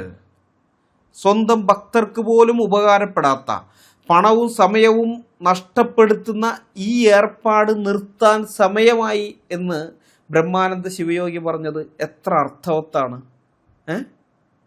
ഇതൊക്കെ ചിന്തിക്കേണ്ട കാര്യമാണ്. ചിന്തിക്കാൻ ഞാൻ സംഖ്യകളോട് ആവശ്യപ്പെടുന്നില്ല, കാരണം തലച്ചോറ് ഉപയോഗിക്കുന്നവരോട് മാത്രമേ ചിന്തിക്കാൻ ആവശ്യപ്പെട്ടിട്ട് കാര്യമുള്ളൂ. തലച്ചോറ് ശാഖയിൽ പണയം വെച്ചവരോട് ചിന്തിക്കാൻ ആവശ്യപ്പെടുന്നത് ക്രൂരതയാണ് എന്ന ബോധ്യം എനിക്കുള്ളത് കൊണ്ടാണ് ഞാൻ സംഖ്യകളോട് ചിന്തിക്കാൻ ആവശ്യപ്പെടാത്തത്. എന്നാൽ എന്നെ കേൾക്കുന്ന മറ്റാളുകളെ നിങ്ങൾ ചിന്തിക്കണം. ഈ ബ്രഹ്മാനന്ദ ശിവയോഗി പറഞ്ഞ വാദങ്ങളെല്ലാം കൃത്യമല്ലേ എന്ന് നിങ്ങളൊന്ന് ചിന്തിക്കണം. നമുക്ക് വിഗ്രഹാരാധന ഖണ്ഡനത്തിലേക്ക് മടങ്ങിപ്പോകാം. വിഗ്രഹാരാധന കൊണ്ട് ചിത്തശുദ്ധി, സമദൃഷ്ടി, ജ്ഞാനം മുതലായ ഗുണങ്ങളും ഉണ്ടാകുകയില്ല. ഉണ്ടാകുമെങ്കിൽ ബ്രാഹ്മണർ ഒരേ ജാതിയായ മനുഷ്യരിൽ ചിലരെ ഇന്നും നീ ശൂദ്രൻ, നീ നികൃഷ്ടൻ, നിന്നെ തൊട്ടാൽ കുളിക്കണം, നീ ഈഴവൻ, നിനക്ക് അരികിൽ അണവാൻ പാടില്ല, ദൂരെ പോ എന്ന് പറഞ്ഞ് വിലക്കയില്ല. ചിത്തശുദ്ധിയും സമദൃഷ്ടിയും ജ്ഞാനവും വരാതെ മോക്ഷവും സിദ്ധിക്കയില്ല എന്നാണ് പ്രബലപ്പെട്ട പ്രമാണങ്ങൾ വിധിച്ചിട്ടുള്ളത്. അസ്മാദൃക്കുകളുടെ അനുഭവവും അങ്ങനെ തന്നെ. ഈ പറഞ്ഞ സംഗതികൾ കൊണ്ട് അനേകായിരം കാലമായി അനേകായിരം ഉറുപ്പിക ചെലവ് ചെയ്ത് വിഗ്രഹാരാധന ചെയ്തു പോരുന്ന ദ്വിജന്മാർക്കു കൂടി സമ്പൽ പുഷ്ടിയോ രോഗശാന്തിയോ ചിത്തശുദ്ധി, ജ്ഞാനമോക്ഷങ്ങളോ സിദ്ധിച്ചിട്ടില്ലെന്നുള്ളത് അനുഭവമാകുന്നു. ഈ സ്ഥിതിക്ക് ശൂദ്രാദികൾക്ക് വിഗ്രഹാരാധന കൊണ്ട് എന്താ സിദ്ധിപ്പാൻ പോകുന്നത്? ഒന്നും സിദ്ധിക്കുകയില്ല. ബ്രഹ്മാനന്ദ ശിവയോഗിയുടെ ഈ വരികൾ സാമൂഹിക മനഃശാസ്ത്രവും, അതായത് സോഷ്യൽ സൈക്കോളജിയും, പിന്നെ ആത്മീയതയുടെ ലക്ഷ്യവും, ഗോൾ ഓഫ് സ്പിരിച്വാലിറ്റി, അപ്പോൾ ഇതിനെ രണ്ടിനെയും മുൻനിർത്തിയാണ് നമ്മൾ വിശകലനം ചെയ്യേണ്ടത്. കേവലം ഒരു മതവിമർശനം എന്നതിലുപരി മനുഷ്യൻ്റെ പെരുമാറ്റത്തെയും വിശ്വാസത്തെയും തമ്മിൽ ബന്ധിപ്പിക്കുന്ന ശക്തമായൊരു യുക്തിയാണ് ശ്രീ ബ്രഹ്മാനന്ദ ശിവയോഗികൾ ഇവിടെ ഉപയോഗിച്ചിരിക്കുന്നത്. അദ്ദേഹം ചോദിക്കുന്നത് വിഗ്രഹാരാധനയുടെ റിസൾട്ട് എവിടെ എന്നുള്ളതാണ്. വിഗ്രഹാരാധനയുടെ റിസൾട്ട് എവിടെ? ഏതൊരു പ്രവൃത്തിക്കും ഒരു ഫലം ഉണ്ടായിരിക്കണം, റിസൾട്ടേ ഉണ്ടായിരിക്കണം. ആത്മീയതയുടെ അല്ലെങ്കിൽ ആരാധനയുടെ ഫലം എന്ന് പറയുന്നത് ചിത്തശുദ്ധിയാണ്. ചിത്തം എന്ന് പറഞ്ഞാൽ നമുക്കറിയാം മനസ്സ് ശുദ്ധിയാകുന്നത്, മെൻ്റൽ പ്യൂരിറ്റി. അതായത് മനസ്സിലെ അഴുക്ക് മാറി അവിടെ സ്നേഹവും കരുണയും ഉണ്ടാവുക, അതാണ് ചിത്തശുദ്ധി. അപ്പോൾ ശിവയോഗിയുടെ ചോദ്യം, നൂറ്റാണ്ടുകളായി മുടങ്ങാതെ വിഗ്രഹാരാധന നടത്തുന്ന ബ്രാഹ്മണർക്ക് ചിത്തശുദ്ധി വന്നിട്ടുണ്ടോ? ഇതാണ് ചോദ്യം. ഉത്തരം ഇല്ല എന്നുള്ളതാണ്. ഇല്ല. അതെങ്ങനെ നമുക്കറിയാം? അവർക്ക് ചിത്തശുദ്ധി ഉണ്ടായിരുന്നെങ്കിൽ സഹജീവികളായ മനുഷ്യരെ, അതായത് ശൂദ്രരെയോ ഈഴവരെയോ പുലയരെയോ ഒക്കെ ആകട്ടെ, ആരാകട്ടെ, മനുഷ്യരെ കണ്ടാൽ മാറി നിൽക്ക്, എന്നെ അശുദ്ധമാക്കരുത് എന്ന് പറയുകയില്ലായിരുന്നു. ദൈവത്തെ സ്നേഹിക്കുന്നു എന്ന് പറയുകയും ദൈവസൃഷ്ടിയായ മനുഷ്യനെ വെറുക്കുകയും ചെയ്യുന്നത് കാപട്യമാണ്. വിഗ്രഹങ്ങളെ തലമുറകളായി പൂജിച്ചിട്ടും മനസ്സിലെ ജാതിവിഷം മാറിയിട്ടില്ലെങ്കിൽ ആ പൂജ കൊണ്ട് ഒരു ഗുണവുമില്ല എന്ന് തെളിയുന്നു എന്നാണ് ബ്രഹ്മാനന്ദ ശിവയോഗി ഇവിടെ സ്ഥാപിക്കുന്നത്. ഇതിൽ നിന്നുള്ള അദ്ദേഹത്തിൻ്റെ രണ്ടാമത്തെ പോയിന്റ്, കല്ലിനെ തൊഴുന്നു മനുഷ്യനെ തള്ളുന്നു എന്നുള്ളതാണ്. അദ്ദേഹം ഒരു വാക്ക് ഉപയോഗിക്കുന്നുണ്ട്, സമദൃഷ്ടി എന്ന്. ഈ സമദൃഷ്ടി എന്ന് പറഞ്ഞാൽ എല്ലാവരെയും തുല്യരായി കാണുക എന്നതാണ്. വിവേചനമില്ലാതെ, എന്തെങ്കിലും തരത്തിലുള്ള വേർപാടുകളില്ലാതെ എല്ലാവരെയും തുല്യരായി കാണുക, അതാണ് സമദൃഷ്ടി. ഇനി ഹൈന്ദവ കാഴ്ചപ്പാടിൽ പറഞ്ഞാൽ എല്ലാവരെയും ദൈവങ്ങളായി കാണുക എന്നുള്ളതാണ്. അഹം ബ്രഹ്മാസ്മി എന്നൊക്കെയുള്ളതാണല്ലോ അവരുടെ തത്വം. അപ്പം അങ്ങനെ വരുമ്പോൾ എല്ലാവരിലും ഈശ്വരൻ കുടിയിരിക്കുന്നു, അതുകൊണ്ട് എല്ലാവരെയും ഈശ്വരന്മാരായിട്ട് കാണണം. ഇതാണ് സമദൃഷ്ടി, ഇതാണ് ജ്ഞാനത്തിൻ്റെ ലക്ഷണം. ശിവാനന്ദ യോഗി പറയുന്നത് അതാണ്. അപ്പോൾ ഇവിടെ അതിശക്തമായൊരു വൈരുദ്ധ്യം, ഒരു പാരഡോക്സ് ഈ ബ്രഹ്മാനന്ദ ശിവയോഗി നമ്മുടെ മുമ്പാകെ തുറന്നു കാട്ടുകയാണ്. അദ്ദേഹത്തിൻ്റെ പോയിന്റ് ഇതാണ്, ക്ഷേത്രത്തിനുള്ളിലെ ജീവനില്ലാത്ത കല്ലിൽ, അതായത് വിഗ്രഹത്തിൽ ഇവർ ദൈവത്തെ കാണുന്നു. എന്നാൽ ക്ഷേത്രത്തിന് പുറത്തുള്ള ജീവനുള്ള മനുഷ്യരിൽ ഇവർക്ക് ദൈവത്തെ കാണാൻ കഴിയുന്നില്ല. കല്ലിനെ കുളിപ്പിക്കാനും ഊട്ടാനും തയ്യാറാകുന്നവർ തൊട്ടടുത്ത് നിൽക്കുന്ന മനുഷ്യനെ തൊട്ടാൽ കുളിക്കണമെന്ന് പറയുന്നത് എന്ത് വിരോധാഭാസമാണ്? മനുഷ്യനേക്കാൾ വില കല്ലിന് നൽകുന്ന ഒരവസ്ഥയിലേക്ക് വിഗ്രഹാരാധന മനുഷ്യനെ അധപ്പതിപ്പിച്ചു. അപ്പോൾ വിഗ്രഹാരാധന മനുഷ്യന് വിവേകം നൽകുകയല്ല, മറിച്ച് മനുഷ്യൻ്റെ വിവേകത്തെ നശിപ്പിക്കുകയാണ് ചെയ്തത് എന്ന് ബ്രഹ്മാനന്ദ ശിവയോഗി ചൂണ്ടിക്കാട്ടുന്നു. ഇനി മൂന്നാമത്തെ പോയിന്റ് അദ്ദേഹം പറയുന്നത്, ഗുരുവിന് കിട്ടാത്തത് ശിഷ്യന് കിട്ടുമോ എന്നുള്ളതാണ്. ഇതാണ് ഈ ഭാഗത്തിലെ ഏറ്റവും പ്രായോഗികമായ യുക്തി. ബ്രാഹ്മണരാണ് വിഗ്രഹാരാധനയുടെ ആചാര്യന്മാർ. അവർക്കാണ് ഇതിൽ ഏറ്റവും കൂടുതൽ അറിവും പരിചയവും ഉള്ളത്. അനേകായിരം വർഷം അവർ ഇത് ചെയ്തു വരുന്നു. എന്നിട്ടും അവർക്ക് രോഗശാന്തിയോ ചിത്തശുദ്ധിയോ മോക്ഷമോ കിട്ടിയില്ല. അവരിപ്പോഴും ഈ ജാതിഭ്രാന്തിയിൽ തന്നെ ജീവിക്കുകയാണ്. അതുകൊണ്ട് അവർക്ക് ചിത്തശുദ്ധി, മെൻ്റൽ പ്യൂരിറ്റി വന്നിട്ടേ ഇല്ല. അപ്പോൾ ശിവയോഗികൾ ചോദിക്കുന്ന ചോദ്യം ഇതാണ്, ഈ വിഗ്രഹാരാധനയുടെ ഉസ്താദുമാരായ ബ്രാഹ്മണർക്ക് പോലും ഗുണം കിട്ടിയിട്ടില്ലെങ്കിൽ പിന്നെ ഇതൊന്നും അറിയാതെ അവരെ അനുകരിക്കുന്ന സാധാരണക്കാരായ ശൂദ്രാദികൾക്ക് വിഗ്രഹാരാധന കൊണ്ട് എന്തു ഗുണമാണ് കിട്ടാൻ പോകുന്നത്? ഈ ചോദ്യമാണ് അദ്ദേഹം മുന്നോട്ട് വയ്ക്കുന്നത്. ഇത് വ്യക്തമാക്കാൻ ഞാനൊരു ഉദാഹരണം പറയാം. ഒരു മരുന്ന് കണ്ടുപിടിച്ച ഡോക്ടർ ആ മരുന്ന് കഴിച്ചിട്ടും അസുഖം മാറിയില്ലെങ്കിൽ രോഗികൾ ആ മരുന്ന് വാങ്ങിക്കഴിക്കുന്നതിൽ വല്ല അർത്ഥവും ഉണ്ടോ? വല്ല കാര്യമുണ്ടോ? വിഗ്രഹാരാധനയുടെ കാര്യവും അതുപോലെ തന്നെയാണ്. ബ്രാഹ്മണർക്കേ പ്രയോജനം കിട്ടിയിട്ടില്ല, ഈ വിഗ്രഹാരാധനയുടെ ആചാര്യന്മാരായിരിക്കുന്ന ബ്രാഹ്മണർക്കേ പ്രയോജനം കിട്ടിയിട്ടില്ല, പിന്നെയാണോ അവർ ചെയ്യുന്നത് കണ്ട് അനുകരിക്കാൻ നടക്കുന്ന ബാക്കിയുള്ളവർക്ക്? നാലാമത്തെ കാര്യം അദ്ദേഹം ഇതിൽ നിന്ന് സ്ഥാപിക്കുന്നത് മോക്ഷം എന്ന മിഥ്യയെക്കുറിച്ചാണ്. അതായത് മോക്ഷം കിട്ടണമെങ്കിൽ ചിത്തശുദ്ധി വേണമെന്നത് എല്ലാ പ്രമാണങ്ങളും സമ്മതിക്കുന്ന കാര്യമാണ്, എങ്കിലേ മോക്ഷം കിട്ടുകയുള്ളൂ. അപ്പോൾ ഇതിനു മുമ്പ് പറഞ്ഞ കാര്യങ്ങളിൽ നിന്ന് ബ്രാഹ്മണർക്ക് ചിത്തശുദ്ധി വന്നിട്ടില്ല എന്ന് തെളിഞ്ഞു. അവർക്കതില്ല. അതുകൊണ്ടാണ് അയിത്തവും വെറുപ്പും അശുദ്ധിയും ഇതൊക്കെ കൊണ്ടു നടക്കുന്നത്. ചിത്തശുദ്ധി അവർക്ക് വന്നിട്ടില്ല. അപ്പോൾ ചിത്തശുദ്ധി ഇല്ലെങ്കിൽ മോക്ഷവുമില്ല. മനസ്സിലായോ? അപ്പോൾ ഇതിൽ നിന്ന് എത്തിച്ചേരാൻ പറ്റുന്ന നിഗമനം എന്താണ്? ഇത്രയും പണം ചിലവാക്കി നടത്തിയ വിഗ്രഹാരാധന കൊണ്ട് അവസാനം സ്വർഗവും കിട്ടുന്നില്ല, ഭൂമിയിൽ മനസമാധാനവും കിട്ടുന്നില്ല. ആകെ മൊത്തത്തിൽ നഷ്ടക്കച്ചവടം മാത്രമാണ് വിഗ്രഹാരാധന എന്ന് ബ്രഹ്മാനന്ദ ശിവയോഗി ഇവിടെ സമർത്ഥിക്കുകയാണ്. അദ്ദേഹം പറഞ്ഞ പോയിന്റുകൾ ഞാൻ ചുരുക്കി പറയാം. ജീവനില്ലാത്ത കല്ലിന് മുന്നിൽ മണിക്കൂറുകൾ മന്ത്രം ചൊല്ലിയിട്ടും ജീവനുള്ള മനുഷ്യനെ കണ്ടാൽ ദൂരെ പോ എന്ന് ആട്ടി അകറ്റാനാണ് തോന്നുന്നതെങ്കിൽ ആ പൂജ കൊണ്ട് നിങ്ങളുടെ മനസ്സ് ശുദ്ധമായിട്ടില്ല, മറിച്ച് കൂടുതൽ അഴുക്ക് പിടിക്കുകയാണ് ചെയ്തത് എന്ന ബ്രഹ്മാനന്ദ ശിവയോഗികളുടെ വാദത്തിന് എന്തു മറുപടിയാണ് സംഖ്യകളെ നിങ്ങൾക്ക് പറയാനുള്ളത്? എന്തെങ്കിലും മറുപടി ഉണ്ടോ? ഇല്ല എന്നുള്ളതാണ് വാസ്തവം. ഇല്ല എന്നുള്ളത് നമുക്ക് എല്ലാവർക്കും അറിയാം. ഏതായാലും നമുക്ക് വിഗ്രഹാരാധനാ ഖണ്ഡനത്തിലേക്ക് തിരിച്ചു പോകാം. വിഗ്രഹാരാധനാദി കർമ്മങ്ങൾക്ക് അർഹന്മാരാണെന്ന് ശാസ്ത്രത്താൽ ഘോഷിക്കപ്പെട്ട ബ്രാഹ്മണാദികൾക്ക് അവ കൊണ്ട് ഒന്നും സിദ്ധിച്ചു കാണുന്നില്ല. അതിന് അർഹന്മാരല്ല, അത് ചെയ്താൽ അധപ്പതിക്കയേ ഉള്ളൂ എന്ന് ശാസ്ത്രത്താൽ വിധിക്കപ്പെട്ട ശൂദ്രാദികൾക്ക് പിന്നെ എന്താ സിദ്ധിപ്പാൻ പോകുന്നത്? അധപ്പതനമോ? ശൂദ്രന് മന്ത്രോപവാസം കൊണ്ട് അധോഗതി എന്നല്ലയോ ശിവപുരാണത്തിൽ പറഞ്ഞിരിക്കുന്നത്? ജപസ്തപസ് തീർത്ഥയാത്ര പ്രവജ്യ മന്ത്രസാധനം ദേവതാരാധനം ചെയ്യുക സ്ത്രീ ശൂദ്ര പതനാനിഷകൾ. ഇതിൻ്റെ അർത്ഥം ജപം, തപസ്, തീർത്ഥയാത്ര, സന്യാസം, മന്ത്രം, സിദ്ധി വരുത്തുക, പൂജ, അതായത് വിഗ്രഹാരാധന, ഈ 6 കർമ്മങ്ങൾ സ്ത്രീകൾക്കും ശൂദ്രർക്കും അധപ്പതനത്തിനുള്ളവയാകുന്നു എന്നല്ലേ അത്രിസംഹിതയിൽ പറഞ്ഞിട്ടുള്ളത്? ഈ സ്ഥിതിക്ക് ശൂദ്രാദികൾ വിഗ്രഹാരാധനയെ ചെയ്താൽ അധപ്പതിക്കുമെന്നതിന് സംശയമുണ്ടോ? എന്നാൽ ജ്ഞാനികളുടെ അഭിപ്രായം സ്ത്രീ ശൂദ്രന്മാർ എന്നല്ല, ബ്രാഹ്മണരും സർവ്വ മനുഷ്യരും വിഗ്രഹാരാധന കൊണ്ട് അധപ്പതിക്കും എന്നാണ്. ബ്രഹ്മാനന്ദ ശിവയോഗിയുടെ ഈ വരികൾ വിശ്വാസത്തിലെ വൈരുദ്ധ്യം, അതായത് കോൺട്രാഡിക്ഷൻ ഇൻ ഫെയ്ത്ത് എന്ന പ്രമേയത്തെ കീറി മുറിക്കുന്നവയാണ്. ഇന്നത്തെ കാലഘട്ടത്തിൽ ഈ ഹിന്ദുക്കളിലെ ഭൂരിപക്ഷം പേരും ക്ഷേത്രാരാധന നടത്തുമ്പോൾ അവർ സ്വന്തം മതഗ്രന്ഥങ്ങളെ തന്നെയാണ് ലംഘിക്കുന്നത് എന്ന ഞെട്ടിക്കുന്ന സത്യമാണ് ബ്രഹ്മാനന്ദ ശിവയോഗി ഇവിടെ വെളിപ്പെടുത്തുന്നത്. നമുക്കത് ഓരോന്നായിട്ട് പരിശോധിച്ച് നോക്കാം.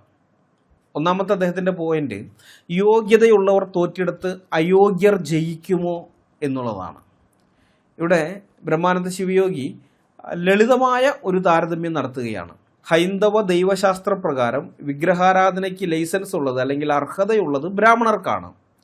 അവരത് മുറ പോലെ ചെയ്തിട്ട് അവർക്ക് ഗുണമൊന്നും കിട്ടിയിട്ടില്ല.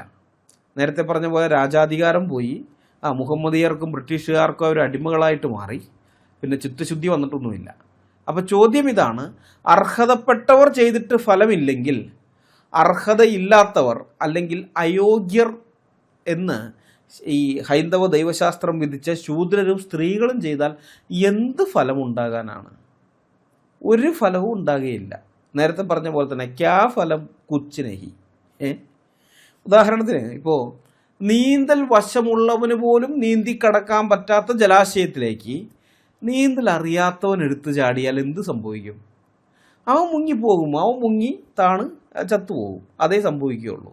യോഗ്യതയുള്ളവർ പരാജയപ്പെട്ടെടുത്ത് യോഗ്യതയില്ലാത്തവർക്ക് വിജയസാധ്യത 0. ചിന്താശേഷി തകരാറ് സംഭവിച്ചിട്ടില്ലാത്ത ഏതൊരാൾക്കും അത് മനസ്സിലാകും. അപ്പോൾ യോഗ്യതയുള്ള അർഹതയുള്ള ബ്രാഹ്മണർക്ക് പോലും അതിൻ്റെ പ്രയോജനം കിട്ടിയില്ലെങ്കിൽ അർഹതയില്ലാത്ത ശൂദ്രന്മാർക്ക് എന്ത് പ്രയോജനം കിട്ടാനാണ്? രണ്ടാമത്തെ പോയിന്റ്, ഇത് ആരാധനയല്ല. ഈ വിഗ്രഹത്തിൻ്റെ കാര്യത്തിൽ വിഗ്രഹത്തെ അത് ആരാധിക്കലല്ല, അത് ആത്മഹത്യയാണെന്നാണ് അദ്ദേഹം പറയുന്നത്. അത് ഇവരുടെ പ്രമാണം അനുസരിച്ച് തന്നെയാണ് അത് പറയുന്നത്. മനസ്സിലായ? അത്രിസംഹിതയൊക്കെ എടുത്തിട്ടാണ് പറയുന്നത്. അപ്പം ഇതാണ് ഈ ഭാഗത്തെ ഏറ്റവും ഈ സ്ഫോടനാത്മകമായ പോയിന്റ് എന്ന് പറയുന്നത് ഇതാണ്. ഇന്നത്തെ ഹൈന്ദവ വിശ്വാസികൾ സൗകര്യപൂർവ്വം മറച്ചു പിടിക്കുന്ന പ്രമാണങ്ങളെ ബ്രഹ്മാനന്ദ ശിവയോഗി പുറത്തെടുത്ത് കാണിക്കുകയാണ്.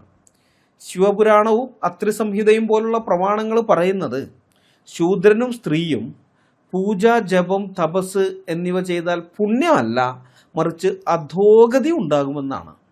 മനസ്സിലായ? നമുക്കറിയാം ശംഭൂകൻ എന്ന ശൂദ്രൻ തപസ് ചെയ്തതിൻ്റെ പേരിൽ രാമൻ തല വെട്ടിക്കളഞ്ഞതൊക്കെ. അപ്പോൾ ഇതിലെ വൈരുദ്ധ്യം നിങ്ങൾക്ക് മനസ്സിലായോ? നിങ്ങൾ വിഗ്രഹത്തെ വിശ്വസിക്കുന്നത് ഈ പുരാണങ്ങളുടെയും സംഹിതകളെയും ഒക്കെ അടിസ്ഥാനമാക്കിയിട്ടാണ്. എന്നാൽ അതേ പുരാണവും സംഹിതയും പറയുന്നത് നീ ഈ പൂജ ചെയ്താൽ നശിച്ചു പോകും, നീ നശിച്ചു പോകുന്നതാണ്.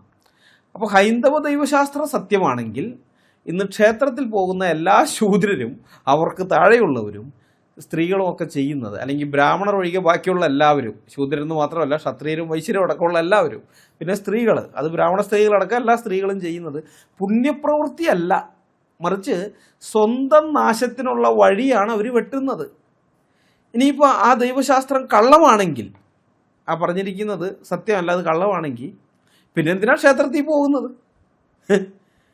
ആ ദൈവശാസ്ത്രം തന്നെ കള്ളം, ആ ദൈവശാസ്ത്രത്തിൻ്റെ അടിസ്ഥാനത്തിൽ ഉണ്ടാക്കിയ ക്ഷേത്രവും പ്രതിഷ്ഠിച്ച വിഗ്രഹവും അതും കള്ളമായിരിക്കില്ലേ? അപ്പോൾ പിന്നെ എന്തിനാ അവിടെ പോകണ്ടേ? അപ്പോൾ ഇതിലേതെടുത്താലും സാധാരണക്കാരൻ്റെ വിഗ്രഹാരാധന അബദ്ധമാണെന്ന് അടിച്ചുറപ്പിച്ച് സ്ഥാപിക്കുകയാണ് ബ്രഹ്മാനന്ദ ശിവയോഗികൾ ഇവിടെ ചെയ്തിരിക്കുന്നത്. മൂന്നാമത്തെ പോയിന്റ് അദ്ദേഹം പറയുന്നത് ചെറി പിക്കിംഗ് ആയിട്ടുള്ള സംഭവമാണ്. അതായത് സെലക്റ്റീവ് വിശ്വാസം. ഹൈന്ദവ വിശ്വാസികളുടെ ഇരട്ടത്താപ്പിനെ ശിവയോഗി ഇവിടെ പൊളിച്ചെടുക്കുകയാണ്. അതായത് ക്ഷേത്രത്തിൽ വിഗ്രഹം പ്രതിഷ്ഠിക്കാൻ തന്ത്രസമുച്ചയവും പുരാണങ്ങളുമൊക്കെ വേണം. എന്നാൽ അതേ പുരാണങ്ങൾ ശൂദ്രൻ പൂജിക്കാൻ പാടില്ല, ശൂദ്രൻ ഇങ്ങനെയുള്ള കാര്യങ്ങൾ ചെയ്യരുതെന്ന് പറയുമ്പോൾ അത് എടുക്കാൻ പറ്റില്ല. ഇത് ഇരട്ടത്താപ്പാണ്. വിഗ്രഹം ദൈവമാണെന്ന് പറയാൻ ശാസ്ത്രം വേണമെങ്കിൽ ആ വിഗ്രഹം ആര് തൊടണം എന്ന് തീരുമാനിക്കാനും അതേ ശാസ്ത്രം തന്നെയല്ലേ പ്രമാണം, അല്ലേ? അദ്ദേഹത്തിൻ്റെ വാദം വളരെ ലളിതമാണ്. വിഗ്രഹം സത്യമാണെങ്കിൽ ശൂദ്രന് പൂജ നിഷിദ്ധമാണ്, അതുകൊണ്ട് ശൂദ്രൻ ക്ഷേത്രത്തിൽ പോകരുത്. ഇനി ശൂദ്രന് പൂജ ചെയ്യാമെന്നാണെങ്കിൽ ഹൈന്ദവ ദൈവശാസ്ത്രം തെറ്റാണ്. ആ ദൈവശാസ്ത്രം തെറ്റാണെങ്കിൽ വിഗ്രഹം ദൈവമല്ല. ദൈവമല്ലാത്ത ഒന്നിനെ കാണാൻ വേണ്ടി എന്തിനാണ് ക്ഷേത്രത്തിൽ പോകേണ്ട കാര്യം? അതുകൊണ്ട് നിങ്ങൾ ക്ഷേത്രത്തിൽ പോകരുത്. എങ്ങനെ ചിന്തിച്ചാലും ഈ ശൂദ്രാദികൾ വിഗ്രഹാരാധന നടത്തുന്നത് മണ്ടത്തരമാണെന്നാണ് ശ്രീ ബ്രഹ്മാനന്ദ ശിവയോഗികൾ ഇവിടെ സ്ഥാപിക്കുന്നത്. ശിവയോഗിയുടെ വാദം വളരെ ലളിതമാണ്. നേരത്തെ പറഞ്ഞ മരുന്നിൻ്റെ ഉദാഹരണം തന്നെ എടുക്കാം. മരുന്ന് കഴിക്കാൻ അവകാശമുള്ള ഡോക്ടർക്ക് അത് കഴിച്ചിട്ട് അസുഖം മാറിയില്ല എങ്കിൽ പിന്നെ മരുന്ന് കഴിക്കരുത്, കഴിച്ചാൽ നീ മരിച്ചു പോകും എന്ന് ഡോക്ടർ വിധി എഴുതിയ രോഗി ആ മരുന്ന് വാരി തിന്നാൽ എന്താകും അവസ്ഥ? അധികാരമുള്ളവൻ ചെയ്തിട്ട് ഗുണമില്ലെങ്കിൽ അധികാരമില്ലാത്തവൻ ചെയ്താൽ ദോഷം മാത്രമേ ഉണ്ടാകൂ. ജപവും തപസ്സും പൂജയും ശൂദ്രന് നാശത്തിനാണെന്ന് നിങ്ങളുടെ ഗ്രന്ഥങ്ങൾ തന്നെ പറയുമ്പോൾ ആ ഗ്രന്ഥങ്ങളിൽ വിശ്വസിച്ച് നിങ്ങൾ എന്തിനാണ് പൂജ ചെയ്യുന്നത്? ഒന്നുകിൽ ഗ്രന്ഥം കള്ളം, അല്ലെങ്കിൽ നിങ്ങളുടെ ഭക്തി അബദ്ധം. ഇത് രണ്ടായാലും വിഗ്രഹാരാധന കൊണ്ട് നിങ്ങൾക്ക് ഗുണമില്ല എന്ന കാര്യം ഉറപ്പല്ലേ എന്ന ചോദ്യമാണ് ശ്രീ ബ്രഹ്മാനന്ദ ശിവയോഗി ഉയർത്തുന്നത്. ഇതിന് എന്ത് മറുപടിയാണ് വിഗ്രഹാരാധികൾക്ക് പറയാനുള്ളത്? എന്ത് മറുപടിയാണ്? ഇതായാലും നമ്മൾ ഇതുവരെ വായിച്ചു കേട്ടത് ഏതെങ്കിലും വിദേശ മിഷണറിയുടെ വാക്കുകളല്ല, അല്ലെങ്കിൽ ഏതെങ്കിലും ക്രിസ്ത്യൻ അപ്പോളജിസ്റ്റുകളുടെ വാക്കുകളുമല്ല. ഭാരതീയ സംസ്കാരത്തിൽ ആഴത്തിൽ അറിവുണ്ടായിരുന്ന സംസ്കൃത പണ്ഡിതനും യോഗിയുമായിരുന്ന ബ്രഹ്മാനന്ദ ശിവയോഗിയുടെ വാക്കുകളാണ്. ഇതുവരേക്കും നമ്മൾ ഈ വിഗ്രഹാരാധന ഖണ്ഡനം എന്ന പുസ്തകത്തിൻ്റെ 1 മുതൽ 3 വരെയുള്ള പേജുകളാണ് വായിച്ച് വിശകലനം ചെയ്തത്. മൊത്തം 66 പേജുകളാണ് ആ പുസ്തകത്തിനുള്ളത്. അപ്പോൾ അത് മൊത്തവും ഇതുപോലെ വായിച്ച് വിശകലനം ചെയ്യണം എന്നെനിക്ക് ആഗ്രഹമുണ്ടെങ്കിലും തിരക്കുകൾ കാരണം അതിന് നിർവാഹമില്ല. എങ്കിലും ദൈവം അനുവദിച്ചാൽ അടുത്ത വീഡിയോയിൽ ഈ വിഗ്രഹാരാധന ഖണ്ഡനത്തിൽ നിന്ന് 4 പേജുകൾ കൂടി ഇതുപോലെ വായിച്ച് വിശകലനം ചെയ്യാം. കാരണം ഈ വിഗ്രഹാരാധികളെ മുഴുവൻ സ്പേസിൽ വിടുന്ന പോയിന്റുകളാണ് ബ്രഹ്മാനന്ദ ശിവയോഗി മുന്നോട്ട് വയ്ക്കുന്നത്. സാധാരണഗതിയിൽ എല്ലാ വിഗ്രഹാരാധികളും തങ്ങളുടെ വിഗ്രഹാരാധനയ്ക്ക് പറയുന്ന ന്യായീകരണങ്ങളെയൊക്കെ അദ്ദേഹം തല്ലി ഉടയ്ക്കുന്നുണ്ട്. അപ്പോൾ അതിൽ കുറച്ചെങ്കിലും നമ്മളൊന്ന് വിശകലനം ചെയ്യേണ്ടത് കാലഘട്ടത്തിൻ്റെ ആവശ്യമാണ്. ആ മതിലിലെ ബൈബിൾ വചനം മായ്ച്ചു കളയിച്ചവരോടും അതിന് കൈയടിച്ചവരോടും ഞങ്ങൾക്കൊന്നേ ചോദിക്കാനുള്ളൂ. നിങ്ങൾക്ക് ആ വചനം മായ്ച്ചു കളയാം, ഭീഷണിപ്പെടുത്തി വായടപ്പിക്കാം, പക്ഷെ ചരിത്രരേഖയായി മുന്നിലുള്ള ബ്രഹ്മാനന്ദ ശിവയോഗികളുടെ ഈ ചോദ്യങ്ങളെ അത് നിങ്ങൾ എന്ത് ചെയ്യും? ആ ചോദ്യങ്ങൾ നിങ്ങൾ എങ്ങനെ അഡ്രസ്സ് ചെയ്യും? ബ്രഹ്മാനന്ദ ശിവയോഗി ചോദിച്ചതുപോലെ വിഗ്രഹാരാധനയ്ക്ക് ശക്തിയുണ്ടായിരുന്നെങ്കിൽ അത് നമ്മുടെ രാജാക്കന്മാരെയും രാജ്യത്തെയും സംരക്ഷിക്കുമായിരുന്നു. അതുണ്ടായില്ല എന്ന് ചരിത്രം തന്നെ സാക്ഷ്യം പറയുമ്പോൾ ഇനിയെങ്കിലും നിങ്ങൾ കണ്ണു തുറക്കണം.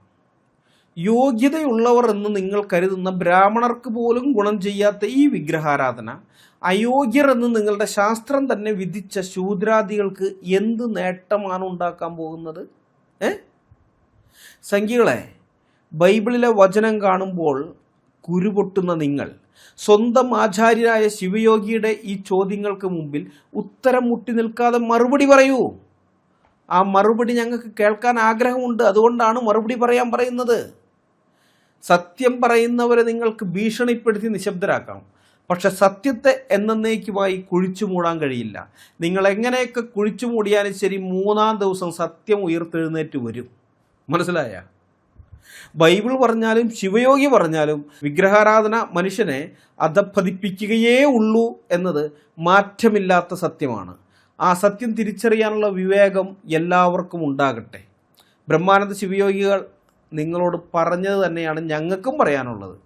വിഗ്രഹാരാധന വിട്ടോടുവിൻ. സർവശക്തനായ ദൈവത്തെ മനുഷ്യനിർമ്മിതമായ വെറും വിഗ്രഹങ്ങളിലേക്ക് നിങ്ങൾ ചുരുക്കരുത്. പിശാച് നിങ്ങളുടെ കണ്ണുകളെ കുരുടാക്കി വച്ചിരിക്കുന്നത് കൊണ്ടാണ് നിങ്ങൾക്ക് ഈ ആത്മീയ സത്യം കാണാൻ കഴിയാതെ പോകുന്നത്. അതുകൊണ്ട് നിങ്ങളുടെ അകക്കണ്ണുകളെ പ്രകാശിപ്പിക്കുന്ന സത്യവെളിച്ചമായ, ലോകത്തിൻ്റെ വെളിച്ചമായ യേശു ക്രിസ്തുവിനെ നിങ്ങളുടെ ഉള്ളിലേക്ക് നിങ്ങൾ സ്വീകരിക്കുക. അന്ധകാരത്തിൽ നിന്ന് മോചനം നേടുക. അത്ഭുത പ്രകാശത്തിലേക്ക് കടന്നു വരിക. ഞങ്ങൾ ഒരു കാലത്ത് ഇരുട്ടിലായിരുന്നു. ആ ഘോരാന്ധകാരം തന്നെയായിരുന്നു, ആത്മീയമായ അന്ധകാരം. അതിനകത്ത് ഞങ്ങൾ കിടന്നിരുന്നേ. എന്നാൽ ലോകത്തിൻ്റെ വെളിച്ചമായ ക്രിസ്തു ഇന്ന് ഞങ്ങളുടെ ഹൃദയങ്ങളിൽ പ്രകാശിക്കുന്നുണ്ട്. ഏത് മനുഷ്യനെയും പ്രകാശിപ്പിക്കുന്ന സത്യവെളിച്ചമായ ക്രിസ്തു നിങ്ങളുടെ ഹൃദയങ്ങളെയും പ്രകാശിപ്പിക്കുമാറാകട്ടെ എന്ന പ്രാർത്ഥനയോടുകൂടി ഈ വീഡിയോ ഞാൻ ഇവിടെ അവസാനിപ്പിക്കുകയാണ്. അടുത്ത വീഡിയോയുമായി വരുന്നതുവരെ നമ്മളെല്ലാവരെയും കർത്താവായ യേശു ക്രിസ്തു കാത്തു സൂക്ഷിക്കുമാറാകട്ടെ. അവിടുത്തെ വിലയേറിയ നാമം മാത്രം എന്നും എന്നേക്കും വാഴ്ത്തപ്പെടട്ടെ. ആമേൻ.